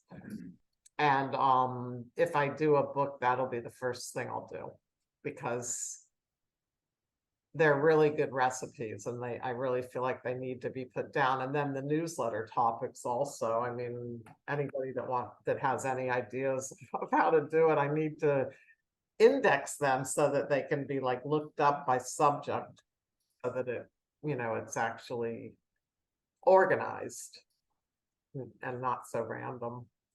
Have you ever been part of the Holistic Holiday at Sea? Yes, I've gone on that a few times. Did They you, just- have a class in there? No, I never did because I really didn't have the time all of these years. I really couldn't have possibly done it. In fact, I went for the opposite. Well, I was on the healing panel when I went on it, but I didn't. Oh, Sandy Pukel. Right, right. And I'm a cancer survivor, which is what got me into macrobiotics 30 years ago. So I've Bless been you. on the healing panel when I've gone on it because my story's good. It's a happy story. But I couldn't have possibly. I went on it for the complete opposite, like to just chill out and relax and have good food to eat and not have to work. But the healing panel's different because it's like well, it isn't that different. It's work, but it was great. Could I ask a question? They referenced the autumn issue of Macrobiotics Today, had an article about osteoporosis. Do you know how to get that? Anybody? I think they have an archive, or else you can, email or call Carl Ferre, who does that magazine, and he definitely has copies of all of Oh, that. okay. Oh, that's good. Thank you. And, okay, yeah, that's great. And, oh yeah, that's wonderful. Thank you so much. Yeah, he's got copies of everything of his, and he's really responsive, although I emailed him and I didn't hear back. But maybe he's Yeah. out of town or something. I don't know. Right. Yeah. Okay. And Gretchen mentioned some things about Qigong and Yoga Nidra. I don't know if Gretchen, if you have a reference for that Yoga Nidra. Okay, You so- can look it up online. Oh, you don't have one particularly that you like. That's what I was going to ask. It's just been recommended to me over the years by many people that I should do it. Right. I went to macrobiotic camp for 12 years in California. Yeah, And good. that was amazing because you met all kinds of different people from the macrobiotic community, and a lot of their advice, if I had stuck to it, I probably wouldn't be in the situation I am now. But Mike Chen would have us chanting every day and meditating. Yeah. And we would get up and we'd have a call out to the whole camp group. And Aw. it was all macrobiotic cooking, and I helped do that a couple of years. Oh, And boy. they did shiatsu there. Carrie Loeb, who's on YouTube, I put that in the chat here. And of course, Carol Becker, who was part of this chat earlier and then had to leave to go teach a class. But there are many things you don't even need to leave home to do them if you can't. There are lots of these things are on YouTube, and you can follow the classes and do them and incorporate them into your lifestyle, and everything adds, contributes, and everything helps. Like I think Gayle mentioned the body rub, which is something I try to do every day because it's great for your I mean, it's a 5-minute thing. Good for your circulation, good to, clean out all your pores, and get things moving and get things, all the things that your body is trying to get rid of that come out of the pores in your body. Now you're wiping all that stuff off and helping your body get rid of it. But there's so much to the macrobiotic lifestyle that you can have an adventure, going into and doing. Yeah. Thank you so much. Yeah, Yeah. the body scrub is so great for your skin altogether. I mean, people tell me all the time, skin is so beautiful, and I'm like, it's got to be the body scrubbing. That's what I attribute it to. And I was Do going you- to say Patricia Becker. You called her Carol, I think, but I call her Patricia. But she's got a really great online, yoga, all kinds of different levels too, like chair Hey, yoga. Patricia, yeah. It's a really nice program. I have not done it personally because I just haven't had the time. I hate saying that, but I haven't had the time. But she's it's, you know, she's got one, and like, I think it's like the very good thing that came out of the pandemic, maybe the only good Yeah, thing, but right. do everything online now. And it, to me, that was a real big eye opener, because Yeah, one of the, I do yoga 7 days a week, and I've been doing it on my own for over 50 years, since I was 16. And so I do yoga. I just can't start my day without doing yoga. So it's not like a time thing. It's that I just, right, it is, and also you can do it but on your own. this woman in Australia has a subscription program, which is actually, I think, $134, $139 US a year, and you can do any of a lot of classes. I do the short, I like the half-hour classes because I do 15 minutes of my own stuff, a half hour of her stuff, so it makes a nice morning routine. But yeah, there are a lot of people, a lot of different types of yoga available, and everything. You can chant, you can do whatever you want. And Find out just once what to you've do. done once you've done something a number of times, you almost don't need an instructor anymore. I mean, if you Yeah, can't, you do. Depends on what well, you do, because we forget stuff. I know, And I but teach yoga. I'm a certified teacher, but it's different to have a teacher guiding and reminding. I that's think it's true. about anything. It can be really helpful to, in macrobiotics, we learn from each other, even if I'm a beginner, I've only 4 years, but yeah, I think it's really, I've been a therapist for over 30 years. I've been teaching, and I'm constantly learning. I wouldn't be good at what I did if I Right. would always be learning. But if finances are an issue, I mean, I have knowledge of so many people in the so many wonderful people in the macrobiotic community. I could spend over $1,000 a month on subscription Oh, I know. Oh, to cooking classes and this class and that class, and right. it's wonderful, but it's not feasible. So Right. you have to pick, take your chances, pick your medicine. Yeah. Gail, could I ask you one more question? What time of day do you do the body rub? What works for you? I do it at night. And I actually wrote a newsletter about the method that I do, which I can send you, which is very, very detailed, but I don't do it exactly the way, I mean, it's pretty much exactly the way they taught it, you know, in macrobiotics. But I do it in the shower, and I use a brush, not a washcloth. I wrote the newsletter, you know, explain the way I do it, because it's another one of those multitask type things. I also really like rinsing my body off after I do it, Yeah, because I really right. remove quite a lot of dead skin and debris. And I like cleaning my body well afterwards. And I like the brush because you can really reach a lot further than I could reach Yeah. with a cloth. And I also like, you know, here it's really, if it, in the summertime it's hot, we have air conditioning on, and it was like too cold for me to like sit at the sink, you know, with the hot Yeah, water. right, right. And I think people that are in cold climates, it must be absolutely freezing Oh, to sit right, sit at the sink. So I developed my own method, because that's another thing I really believe in is, you know, like making Yeah. things work for you, no matter what time or way that you have to do it. Do what works for you so that you do it, which is like why I'm, you know, what I said about the recipes. I mean, if it's not going to work for you because you don't have the ingredients, or you can't follow it exactly, or it's overwhelming you because it's so involved and intricate, then do something that will work for you so that you can do the healthy practice, whether it's what you eat or, you know, like something like a body scrub. So I do it at night in my shower, because I'm a real strong believer, like I want to get clean from the whole day. And I don't want to get into bed till I'm like completely clean. And I find it very relaxing. And I just like to be clean before I go to bed. And I do it at the end of the day in the shower. And I do it almost every day because it doesn't take long. And I'm in the shower anyway. I mean, I might not do it if I have to wash my hair also. And if I'm running short of time, I might give myself a little break and skip it.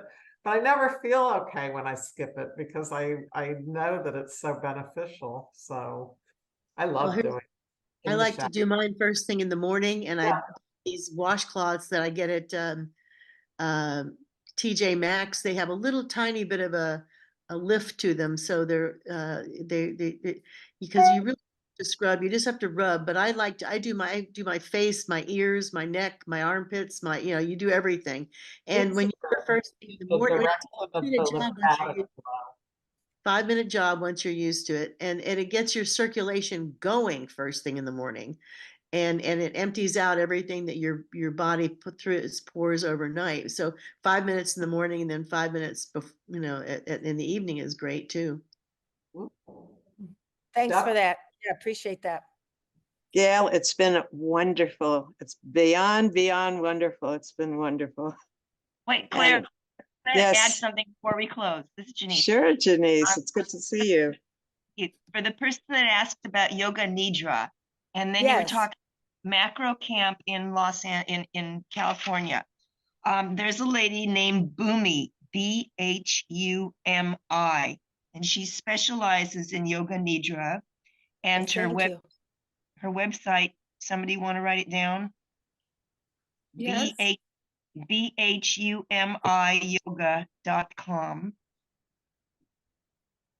She's in Ohio and her phone number is 440-236-6366. Can you repeat the phone number, please?